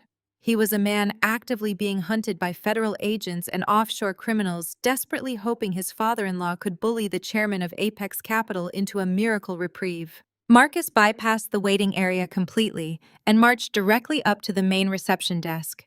It was a massive slab of black marble polished to a mirror finish. "I demand to see the chairman immediately." Marcus barked, his voice echoing loudly in the cavernous, acoustically engineered lobby. "Tell them Marcus Washington is here." The receptionist, a fiercely efficient woman named Sarah, did not flinch. She did not reach for her phone. She simply looked up from her monitor with a cool, impassive expression. "Do you have an appointment, Mr. Washington?" Sarah asked smoothly. "I do not need an appointment," Marcus snapped, slamming his open palm against the marble counter. "This firm is executing an illegal foreclosure on my estate. You are freezing accounts that belong to Sterling Innovations. I am not leaving this lobby until the person running this operation comes down here and fixes this catastrophic mistake." Beside him, Brad wiped his forehead with a trembling hand. "Just tell them we are prepared to offer a highly lucrative equity share." Brad stammered, his voice reeking of desperation. "Tell them we can negotiate terms.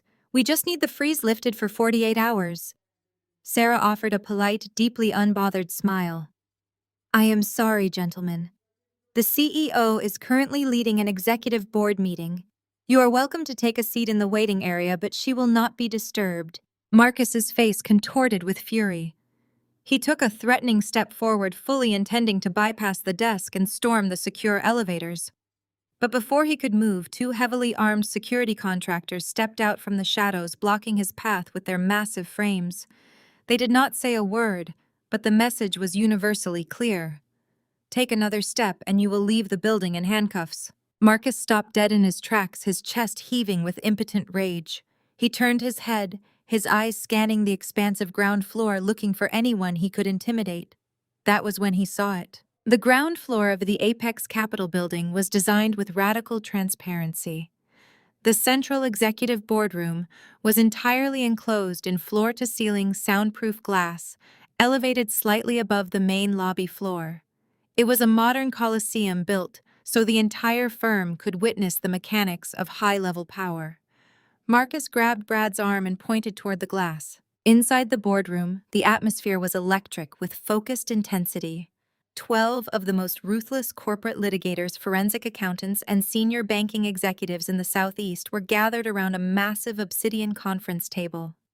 Piles of federal indictments, asset seizure forms, and offshore banking ledgers were spread across the surface. And sitting at the absolute head of the table, commanding the room with effortless, terrifying authority, was me. I was wearing a sharp, tailored crimson suit, my posture impeccable. I was not raising my voice. I was not gesturing wildly. I was simply speaking, and a dozen highly paid, powerful men were hanging on my every word, furiously taking notes and nodding in absolute deference to my commands. Marcus pressed his hands against the thick glass wall, staring into the room like a man completely unmoored from reality. He watched as a senior SEC liaison leaned over to hand me a document, waiting patiently for my signature. He watched the absolute, undeniable respect radiating from the men in the room. This was not a freelance web designer playing dress-up. This was a titan of industry orchestrating a financial bloodbath. Brad stepped up to the glass beside Marcus. His breath hitched in his throat, fogging up the pristine surface. His eyes locked onto my face. The absolute realization finally crashed down upon him, heavy and suffocating. He remembered the family dinners. He remembered the snide, condescending remarks he had made about my supposed lack of ambition. He remembered laughing with Chloe just weeks ago, calling me a pathetic ghetto failure who would never amount to anything more than a jealous bystander in their perfect wealthy lives. He had mocked my intelligence. He had insulted my worth. He had firmly believed I was nothing but dirt beneath his expensive imported shoes. Now he was staring through a soundproof barrier at the singular architect of his total destruction. He was looking at the billionaire who had systematically traced his offshore accounts, exposed his Ponzi scheme, bought his debt for pennies on the dollar, and legally seized the very roof over his head. Through the thick glass, I paused mid-sentence. I slowly turned my head, my eyes cutting through the glare of the lobby lights to meet Brad's terrified gaze. I did not glare. I did not smile. I simply looked at him with the cold, absolute indifference of an apex predator observing a cornered mouse. Brad physically recoiled. The remaining color drained from his face, leaving him looking like a ghost. His knees buckled slightly, his hands sliding down the smooth glass as the last shreds of his sanity evaporated. He realized in that agonizing, silent moment that there was no negotiation. There were no equity shares to offer. There was no escape. The woman he had relentlessly degraded was holding the executioner's axe, and the blade was already swinging down. The Atlanta Heritage Gala was the undisputed crown jewel of the city's high society. Held in the cavernous gilded ballroom of the Biltmore estate, it was an event where fortunes were measured, alliances were forged, and the social hierarchy of the elite was brutally enforced. Towering crystal chandeliers cast a warm golden glow over walls lined with imported white orchids. A string quartet played softly in the corner, entirely drowned out by the steady, arrogant hum of old money and political power. Marcus Washington stood near a towering ice sculpture, a glass of aged bourbon gripped so tightly in his right hand that his knuckles strained against his skin. He was projecting the rigid, hollow posture of a man pretending he was not bleeding out from a fatal wound. Just hours earlier, he had stood in the lobby of Apex Capital, staring through a pane of soundproof glass at the horrifying reality of his own destruction. He had seen me sitting at the head of that boardroom table. He knew the truth. Yet here he was, wearing his bespoke tuxedo, desperately trying to keep the Washington facade intact for one more night. He smiled at passing dignitaries, his teeth gritted, entirely consumed by the delusion that he could still somehow bluff his way out of a federal foreclosure. Across the room, Vivian was holding court near the silent auction tables. Her voice was an octave too high, her laughter shrill and desperate as she conversed with a prominent state judge. She kept touching the diamond necklace at her throat, acting as though she were the undisputed queen of the ballroom, completely ignoring the fact that she was 48 hours away from being physically dragged out of her home by the county sheriff. Chloe stood a few feet away from her mother, looking brittle and visibly furious. She was wearing a navy silk gown from 2 seasons ago. Her credit cards had been completely frozen, the payment for her custom Oscar de la Renta dress had bounced violently, and the boutique had blacklisted her. She kept tugging at the fabric of her outdated dress, her eyes darting nervously around the room, terrified that the other socialites were already whispering about her sudden catastrophic fall from grace. And then there was Brad. Brad was not mingling. He was standing near the emergency exit corridor by the kitchen, partially hidden behind a velvet curtain. He looked physically ill. His tailored tuxedo hung loosely on his frame, soaked through with nervous sweat. He was frantically scrolling through his phone, checking international flight schedules, calculating the exact distance to the valet, calculating how much time he had before the federal agents finally tracked him down. He kept wiping his face with a damp cocktail napkin, his eyes wide and manic, as he scanned the entrance. He knew I was coming. He knew the predator was entering the hunting ground, and he was desperately looking for a way to escape before the trap completely snapped shut. Suddenly, the string quartet stopped playing. The heavy, polished brass doors at the top of the grand staircase groaned loudly as they were pulled open by the estate staff. The ambient noise of the ballroom instantly evaporated. The clinking of crystal glasses ceased. The arrogant chatter of the city's wealthiest power brokers died in their throats. A profound, suffocating silence fell over the room as I stepped into the light. I wore a custom-structured gown of midnight black silk that poured over my frame like liquid obsidian. It had no extravagant tool, no desperate cries for attention. It was sleek, architectural, and utterly lethal, accented only by a collar of flawless uncut diamonds that rested cold against my collarbone. My hair was pulled back into a severe, perfect style. I did not look like a guest attending a charity dinner. I looked like a conqueror surveying a surrendered city. As I began my descent down the grand staircase, the sea of Atlanta's absolute elite did something Marcus Washington had never achieved in his 30 years of relentless social climbing. They parted for me. It was not a polite shifting of shoulders. It was a rapid, deeply respectful clearing of the floor. The crowd separated like the Red Sea, creating a wide, unobstructed path directly through the center of the ballroom.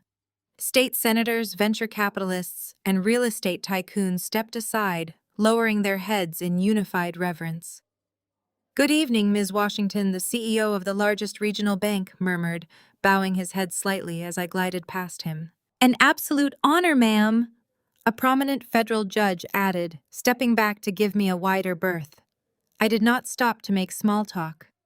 I acknowledged their deference with precise, measured nods, my gaze fixed straight ahead, my posture radiating absolute, terrifying authority. The camera flashes from the society photographers at the edge of the room illuminated my path in bursts of blinding white light, casting long, sharp shadows across the marble floor. Across the ballroom, Marcus stopped breathing. The bourbon sloshed over the rim of his crystal glass, splashing onto the pristine sleeve of his tuxedo shirt, but he did not notice. His jaw hung slack. His eyes were wide, bloodshot, and completely paralyzed with shock. He watched the billionaires he had spent his entire life begging for scraps of attention, actively bowing to the daughter he had thrown away. His brain could not process the visual data. The sheer magnitude of my power was short-circuiting his reality. Vivian's shrill laugh died instantly in her throat. The diamond necklace she had been touching slipped from her fingers. She stared at me, her face twisting into a mask of pure, unadulterated horror. She looked at the federal judge she had been trying to impress, only to see him staring at me with an expression of profound awe. The realization that she was an absolute nobody in the presence of real power hit her with the force of a freight train. Chloe dropped her champagne flute. The delicate crystal shattered sharply against the marble floor, spraying expensive champagne across the hem of her outdated dress. But no one looked at her. No one rushed over to offer her a napkin. No one cared. Every single eye in the room was locked onto me. I reached the center of the ballroom, stopping directly in front of the raised VIP dais. The mayor of Atlanta was standing on the platform, surrounded by his heavily armed security detail and a circle of his top political donors. The moment he saw me, he immediately stopped mid-sentence.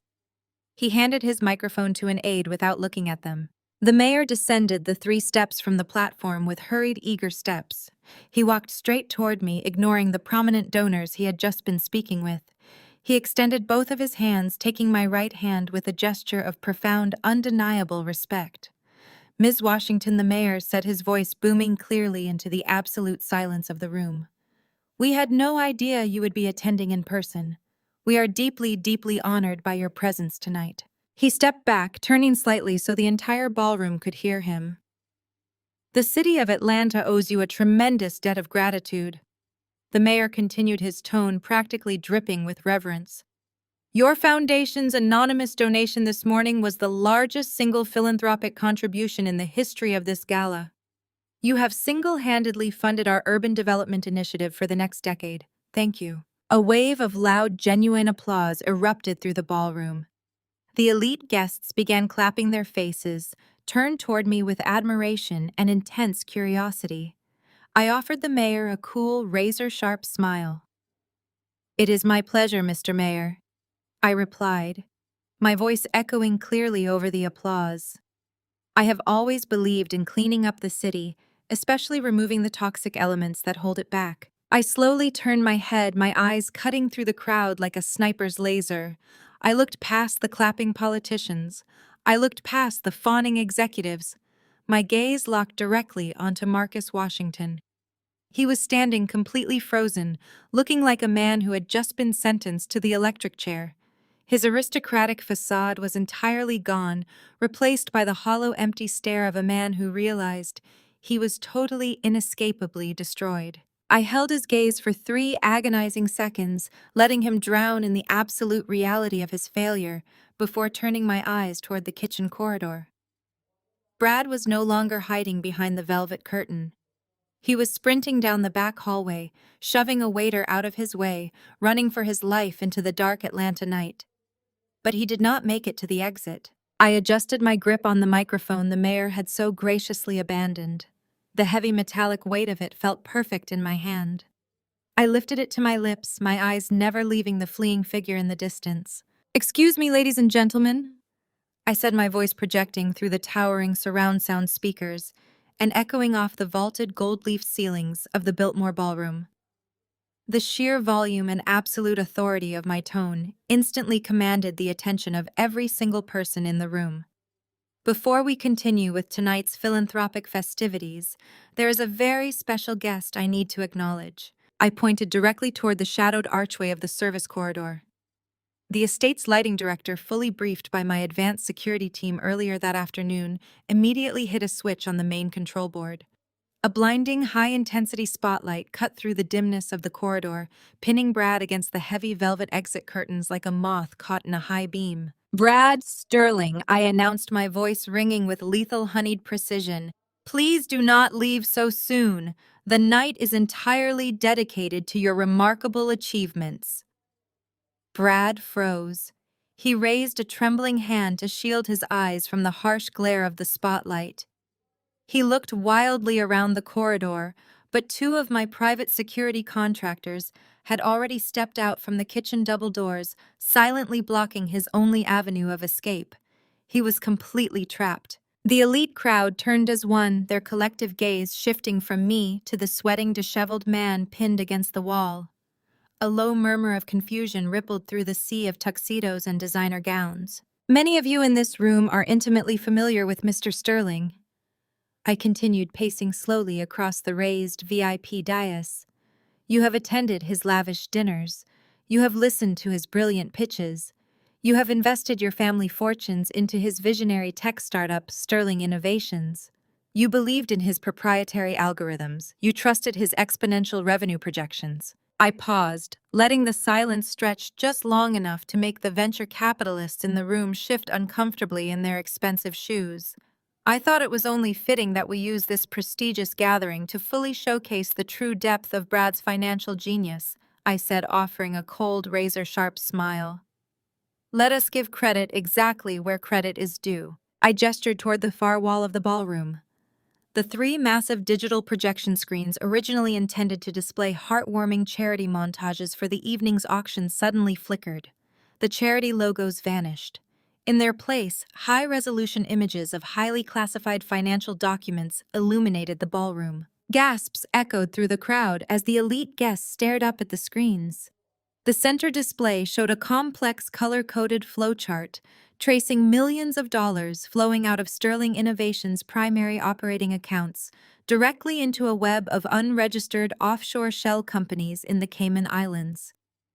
The left screen displayed a federal audit report highlighting a negative monthly burn rate of $80,000, alongside a massive glaring red stamp reading SEC account freeze. Brad let out a pathetic whimpering sound, sliding his back down the velvet curtain until he was practically crouching on the floor. "It takes a very special kind of innovator to operate a multi-million-dollar Ponzi scheme right under the noses of Atlanta's finest investors," I narrated smoothly, walking to the edge of the stage.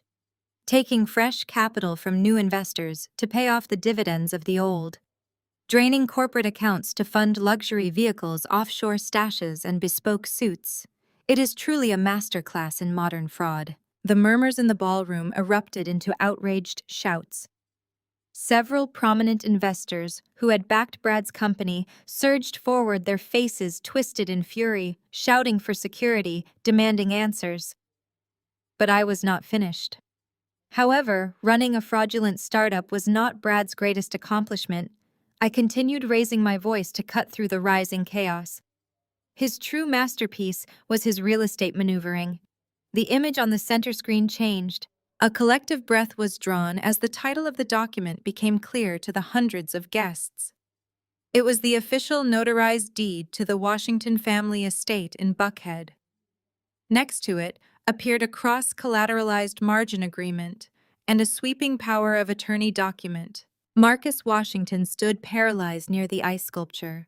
His bourbon glass slipped from his fingers, entirely shattering into a dozen pieces against the marble floor, but he did not even blink. He stared up at the massive projection screen, his eyes bulging from their sockets. It takes profound audacity to secure an illicit bridge loan using a historic family estate as collateral. I explained, my eyes locking directly onto my father, especially when the patriarch of that family explicitly refused to leverage the property. I raised my hand, signaling the AV booth. The projection instantly zoomed in on the bottom of the power of attorney document, magnifying the signature line until it spanned 20 feet across the screen. Marcus let out a strangled, breathless sound. He stared at the giant looping signature that authorized the complete financial leverage of his home. It was his name. It was his signature. But it was slightly, undeniably wrong. The loop of the M was too wide. The slant of the W was hesitant. It was a forgery. Brad did not just lose the Washington fortune, I stated clearly, my voice a lethal hammer striking the final nail into the coffin. He stole it. He forged Marcus Washington's signature, leveraged the deed to the estate, and flushed the capital down the drain of a sinking, fraudulent company. The ballroom descended into absolute pandemonium. The facade of high society decorum completely evaporated. Vivian let out a piercing, high-pitched wail, grabbing her chest as she collapsed against a cocktail table. Her carefully constructed universe of social superiority had just been publicly, violently annihilated. She was not just broke, she was the laughingstock of the city. Marcus looked like he was having a medical emergency. He turned his terrifying, bloodshot eyes toward the exit corridor. Brad. He screamed the name with a guttural, primal fury that silenced the people immediately surrounding him. Marcus lunged forward, his fists balled, intending to tear his son-in-law apart with his bare hands. But someone else got to him first. The heavy brass double doors at the main entrance of the ballroom burst open with a deafening crash. A tactical unit of 12 federal agents poured into the room. They were dressed in dark tactical gear with the bright yellow letters FBI emblazoned across the backs of their windbreakers.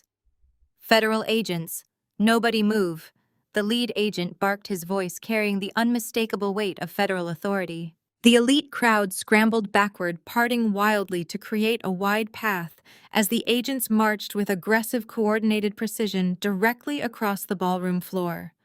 They bypassed the terrified politicians. They ignored the shouting investors.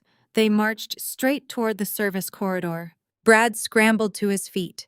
He frantically clawed at the heavy exit doors behind the velvet curtain, weeping openly, pushing his body weight against the brass handle. But the doors had been deadbolted from the outside by my security team an hour ago. The lead FBI agent grabbed Brad by the collar of his ruined tuxedo jacket.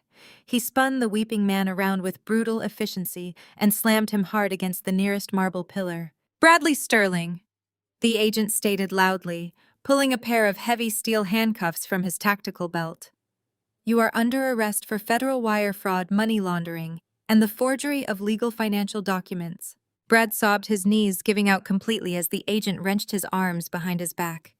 The sharp metallic click of the handcuffs ratcheting closed echoed through the silent, captivated ballroom. Brad did not fight back. He hung limp in the agent's grip, a pathetic, shattered shell of a man weeping uncontrollably in front of the very people he had spent years trying to impress. No. The scream tore through the ballroom, raw and completely unhinged. Chloe shoved her way through the crowd of stunned socialites. She sprinted across the marble floor, her outdated navy dress tangling around her legs. She threw herself toward the federal agent, screaming at the top of her lungs, her arms flailing wildly. "Let him go!" Chloe shrieked, her voice cracking into a hysterical sob. "You cannot do this. Do you know who we are? We are the Washingtons.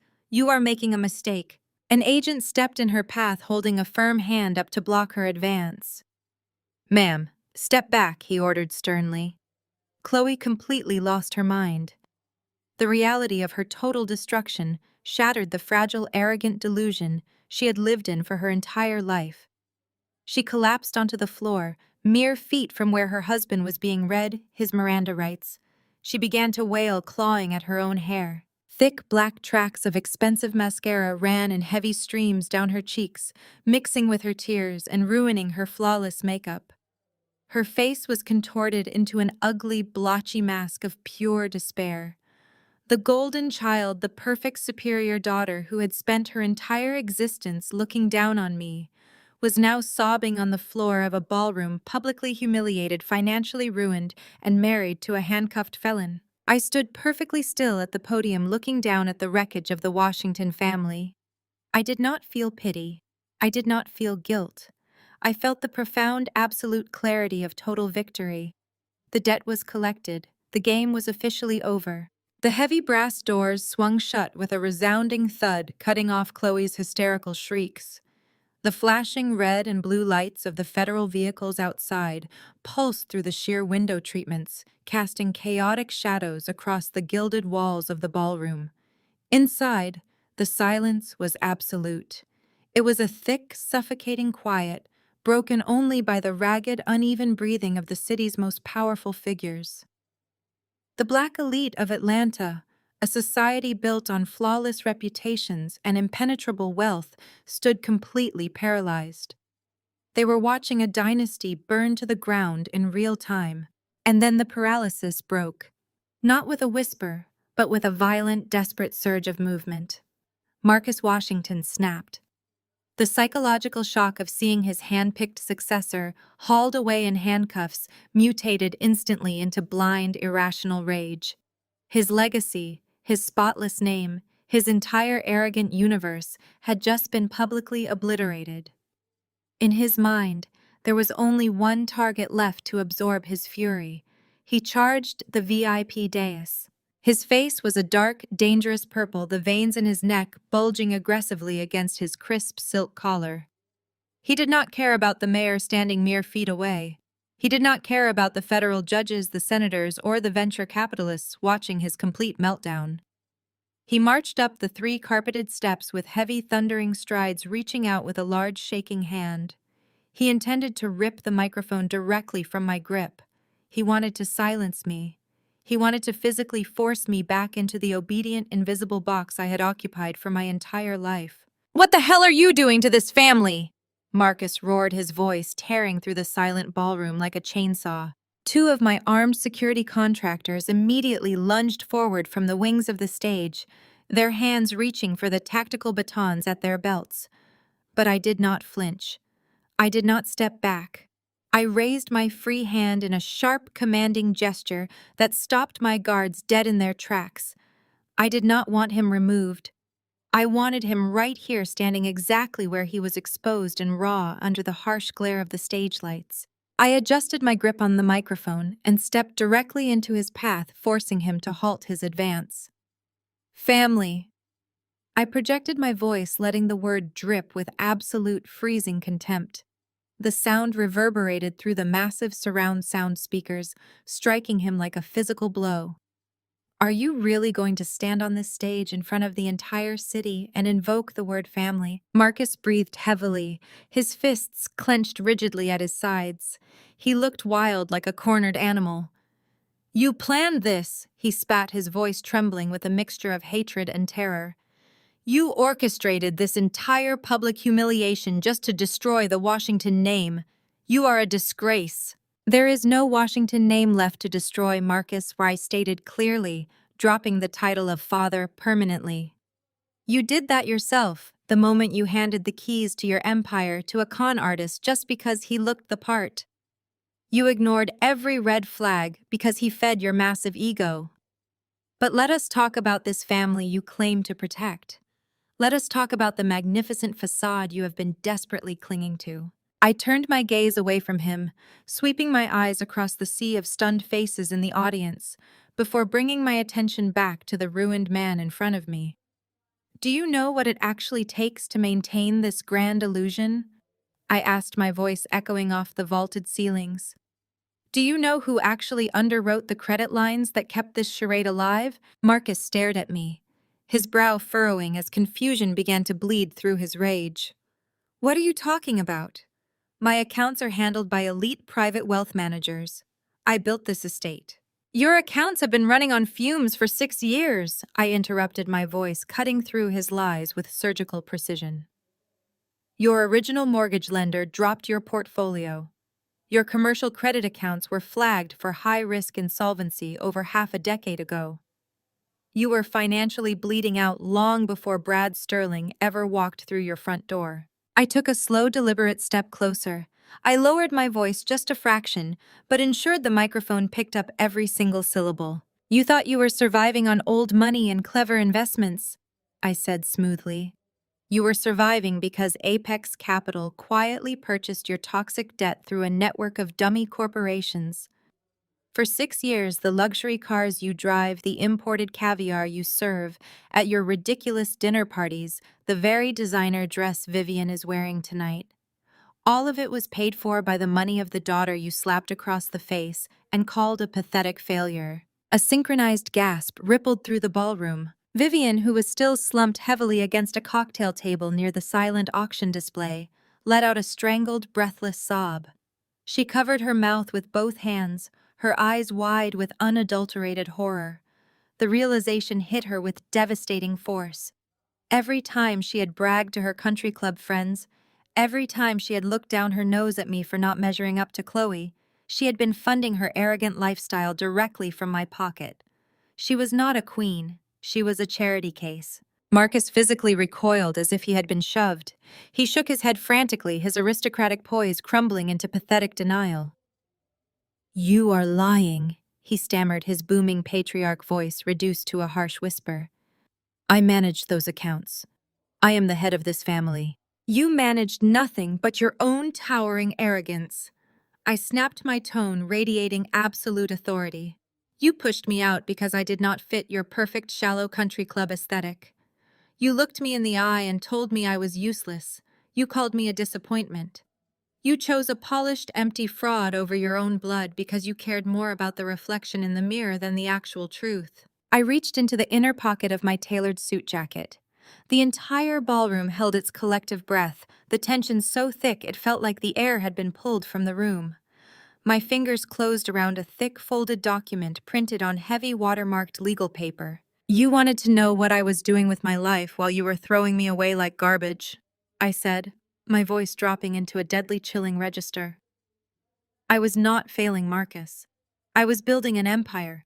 I was acquiring the assets of the people who thought they were untouchable. I pulled the document out and held it up under the stage lights.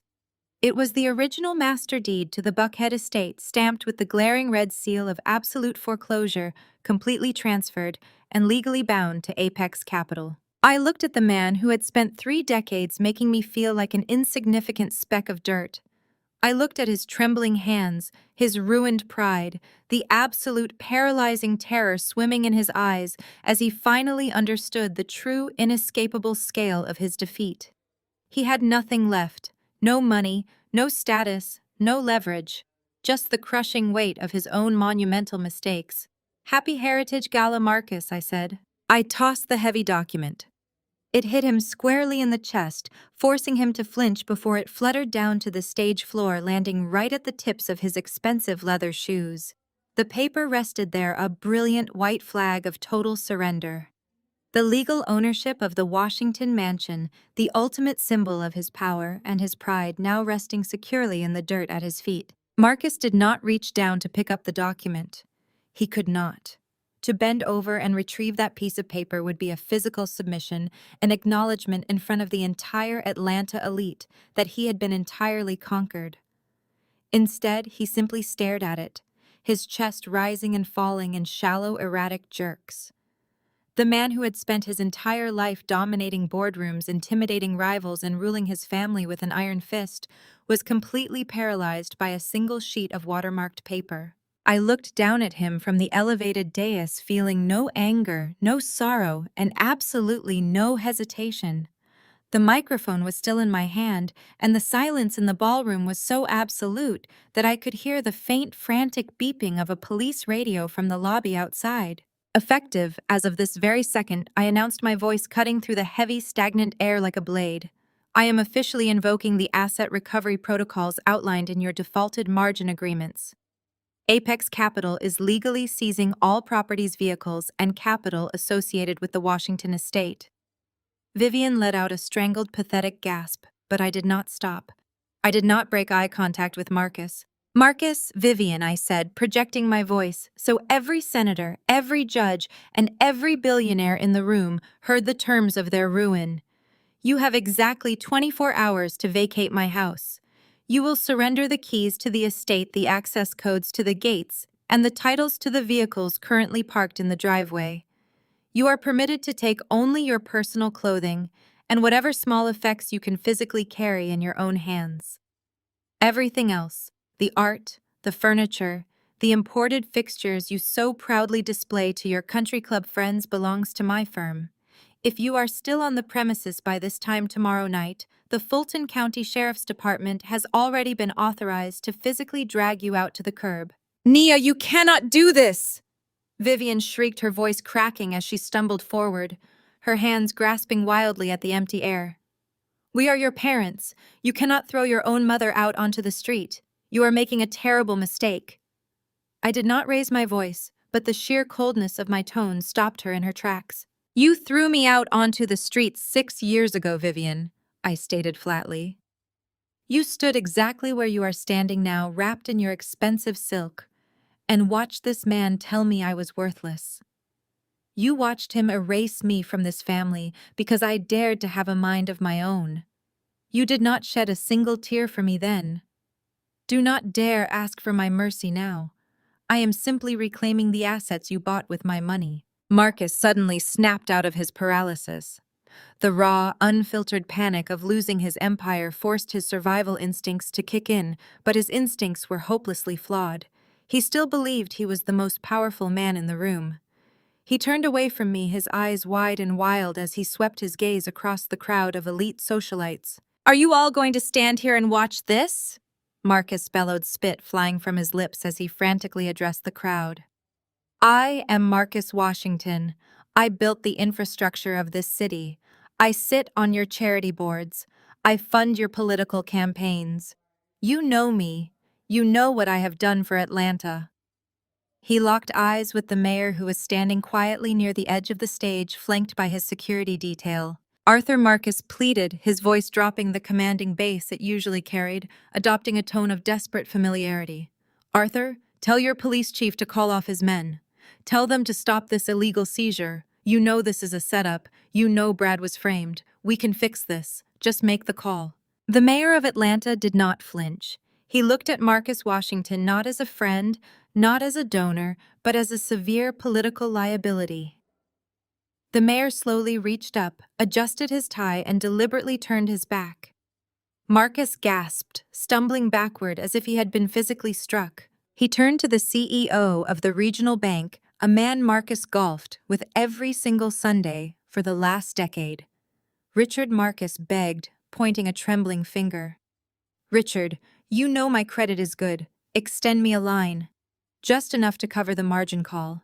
I will pay you back with 20% interest by Monday. You know my word is my bond. The banking executive's face remained a mask of absolute professional indifference. He looked at the federal agents securing the perimeter of the ballroom, then looked back at Marcus. Without saying a single word, the executive shook his head, stepped backward into the crowd, and deliberately broke eye contact. A terrifying collective movement began to ripple through the ballroom. It started with the politicians, the judges, and the investors who had just realized Brad Sterling had stolen their money. They turned their shoulders. They shifted their stances. One by one, the most powerful men and women in Atlanta physically turned their backs on the Washington family. It was the ultimate unspoken execution of the black elite. In their world, reputation was currency, and Marcus Washington was now completely bankrupt. He was a man who had leveraged his historic legacy to fund a criminal enterprise, A man whose empire had been secretly propped up by the daughter he had publicly disowned. He was weak, he was a fraud. And in the brutal ecosystem of high society, weakness was entirely unforgivable. No, Marcus whispered, his chest heaving as he turned in a slow circle, watching hundreds of his supposed friends and allies refuse to look at him. No, you cannot do this. You cannot turn away from me. I am Marcus Washington. But his words echoed into the void. No one answered. No one stepped forward to defend him. The social isolation was absolute and instantaneous. He had spent his entire life building a fortress of arrogance and elitism, and now he was locked outside of it, banging his fists against the walls of his own making. Vivian saw the shift. She saw the wealthy women she had gossiped with, the socialites she had desperately tried to impress, actively whispering behind their hands, and looking at her with undisguised pity and disgust. The illusion of her superiority shattered completely. Her legs gave out. She collapsed into a velvet chair, burying her face in her hands, her shoulders shaking with loud, ugly sobs as she mourned the only thing she had ever truly loved, her status. And then there was Chloe. She was still sitting on the cold marble floor near the entrance, right where she had collapsed when the federal agents dragged her husband away in handcuffs. Her custom navy dress was stained with spilled champagne and dirt from the boots of the FBI tactical team. Her perfect, expensive hair was a tangled mess. Thick, dark streaks of ruined makeup ran down her face, making her look like a terrifying, tragic caricature of the golden child she had always pretended to be. Chloe looked around the room, her breath coming in ragged, hysterical hitches. She looked at her mother, who was sobbing into a chair, completely ignoring her. She looked at her father, who was standing frozen in the center of the room, staring at the floor with dead, empty eyes. She looked up at the crowd of elite guests, the people who had attended her lavish wedding, the people who had kissed her cheek and praised her beauty just an hour ago. "Help me," Chloe whimpered, her voice weak and trembling. She reached a shaking hand upward toward a group of wealthy socialites standing nearby.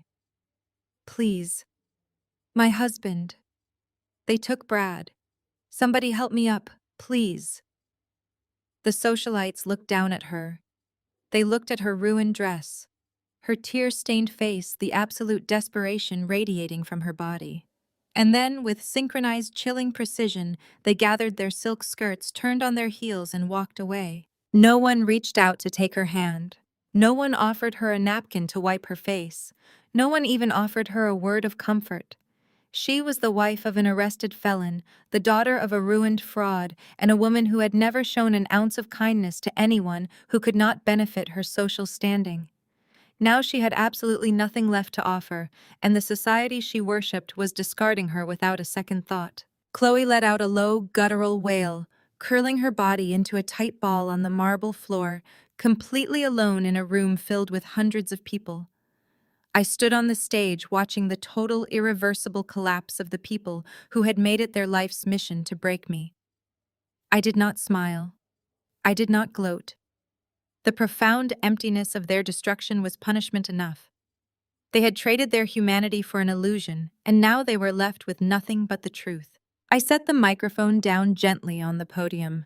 The metallic click echoed sharply, signaling the absolute end of the Washington dynasty. I turned and walked toward the grand staircase. My security detail instantly fell in line behind me, their heavy footsteps matching my steady, measured pace. As I moved through the ballroom, the crowd parted for me once again, but the atmosphere had fundamentally changed. It was no longer just respect. It was absolute, undeniable fear.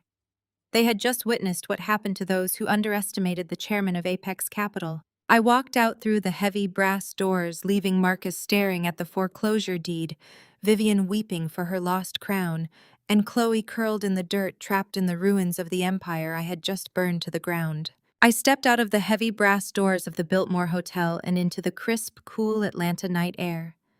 The frantic rotating flash of red and blue police lights reflected off the wet pavement, creating a chaotic strobe effect that illuminated the absolute end of an era. My private security detail flanked me instantly, seamlessly, parting the growing crowd of valets, confused onlookers, and arriving press. I slid into the back of my waiting SUV. The heavy armored door closed with a solid thud, sealing me in a quiet, temperature-controlled sanctuary. I did not look out the tinted window as the driver pulled away from the curb. There was no need to look back at the ashes. The fire had done its job exactly as designed. The memory of that night still brings a profound, undeniable sense of absolute clarity. It has been exactly 8 months since the Heritage Gala.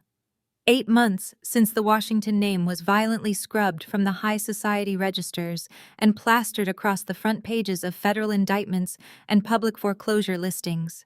I walked slowly across the wide expanse of my penthouse living room. The smooth, imported dark hardwood was cool beneath my bare feet. My movements were steady, unhurried, and completely free of the invisible chains I had dragged around for 30 years. Ahead of me, a massive floor-to-ceiling wall of reinforced glass offered a panoramic, unobstructed view of the glittering Atlanta skyline. The city stretched out below me, a sprawling grid of gold and white lights pulsing with life and commerce. I belonged here. I had carved my place into the very bedrock of this city, using my own 2 hands, my own intellect, and my own relentless drive. The air up here was thin, rare, and completely free of the toxic, suffocating expectations I had grown up with. The aftermath of the gala was swift, absolute, and entirely merciless. When Apex Capital officially seized the Buckhead estate, the reality of their complete destitution finally set in. They had exactly 24 hours to pack. I made sure my legal team oversaw every single minute of that eviction to ensure they took nothing that belonged to my firm. The Washingtons, the untouchable elites of Atlanta, were forced to move into a rundown, cramped apartment complex on the far outskirts of the city. The contrast was brutal and poetic. Marcus Washington, the man who used to dictate terms to state senators and crush corporate rivals before his morning coffee, was forced to confront his total, humiliating irrelevance. At 60 years old, with his reputation absolutely radioactive and his assets aggressively liquidated by my auditors, he had no favors left to call in. The private country clubs banned him. His elite golfing buddies blocked his numbers. He now works as a floor sales associate at a discount appliance warehouse. The man who once wore bespoke Italian suits now wears a cheap polyester polo shirt with a plastic name tag. He is forced to smile and bow to customers who do not know his name, do not care about his legacy, and frequently yell at him over delivery fees for washing machines. He spends his days suffocating under the crushing weight of his own shattered ego, entirely powerless. Vivian did not fare any better. Her entire identity, her core sense of self, was completely dependent on her perceived superiority over everyone else. Without her sprawling historic estate, her exclusive charity luncheons, and her bottomless credit cards, she practically ceased to exist. She refuses to leave that miserable apartment. She is completely terrified of running into someone from her old life. The mere thought of being seen buying generic brands at a discount grocery store or waiting at a public bus stop is a fate worse than death for her. She lives in a state of perpetual, self-imposed, solitary confinement. She sits in a tiny, badly lit living room with peeling wallpaper, surrounded by the few designer handbags she was allowed to keep, mourning a kingdom that was built on a foundation of lies and stolen money. She traded a vibrant, honest life for a hollow illusion, and now she is trapped in the dark with nothing but her bitter regrets. And then there is Chloe, my perfect, flawless sister. The golden child who believed she was inherently better than everyone else simply because she existed and looked the part. Brad Sterling was quickly convicted on multiple counts of federal wire fraud, embezzlement, and forgery. He was sentenced to a decade in a federal penitentiary. The government seized everything they owned to pay back the furious venture capitalists he had defrauded. Chloe was left with absolutely nothing but Brad's mountain of personal debt and a criminal association that made her completely unemployable in any corporate or high society sector. The girl who used to laugh at me for working late, the girl who expected the world to be handed to her on a silver platter, now stands behind the register at a 24-hour chain pharmacy. She works grueling double shifts, scanning barcodes and bagging cheap cosmetics for minimum wage. Her hands, once perfectly manicured and constantly dripping in expensive diamonds, are now cracked and dry from breaking down cardboard boxes and mopping linoleum floors. She goes home every night to a tiny rented room, her feet aching, her bank account overdrawn, and her existence entirely invisible. The high society she worshipped chewed her up and spat her out the exact moment her bank accounts hit zero. No one came to save her. I reached the glass wall and stopped looking out over the city that was now my domain. I raised my crystal wine glass, the deep red liquid catching the ambient light of the room. A cold, genuine smile spread across my face as I thought about yesterday. It was a moment of pure, undeniable poetic justice that I will savor for the rest of my life. My private office line had rung. It was a number I had not seen in months, but I recognized it instantly. It was them, Marcus and Vivian. They had somehow managed to bypass my reception desk and get through to my direct line. Their voices were small, desperate, and trembling with a pathetic, crawling kind of hope. They begged for a meeting. They pleaded for just 5 minutes of my time. They talked about family, about making amends, about needing just a little bit of financial help to get back on their feet. They actually thought that after everything they had done, after decades of psychological abuse and total neglect, they could simply apologize and access my wealth. I stood in my office and remembered the day they kicked me out into the rain. I remembered the stinging, humiliating slap across my face. I remembered my mother telling me I was a waste of space, a burden, and a failure simply because I was holding up her schedule. They had physically assaulted me and thrown me away because they were terrified of missing a luxury spa appointment. I held the phone to my ear, listening to their desperate whining pleas, and I felt absolutely nothing. No anger, no sadness, no pity, just a profound, unshakable calm. I waited until they completely ran out of breath. Then I spoke, keeping my voice perfectly level and devastatingly polite. I replied to them exactly the way they had replied to me when I had nothing. "Sorry, I am busy," I said smoothly into the receiver. "Just call an Uber." And then I hung up the phone. I permanently blocked the number. The debt was settled. The game was won. I took a slow sip of the rich, expensive wine, letting the quiet luxury of my penthouse wash over me. I am no longer the scapegoat. I am no longer the disappointment. I am the architect of my own destiny, and I answer to absolutely no one. The heavy oak door of my living room clicked open. My executive assistant stepped into the room, her posture crisp and highly professional. She held a digital tablet in one hand and my tailored trench coat in the other. "The private jet is ready, boss," she reported, her voice clear and respectful. "We have clearance for takeoff whenever you are ready." I lowered my wine glass and turned away from the sprawling city lights. I looked at her, my smile radiating absolute power, total control, and ultimate freedom. "Thank you," I said, setting the crystal glass down on a polished marble side table. "Let us go." I slipped my arms into the coat, adjusted the sharp collar, and walked out of the room with my head held high. I did not look back, leaving the glittering, conquered city of Atlanta, shining brightly in the vast window behind me.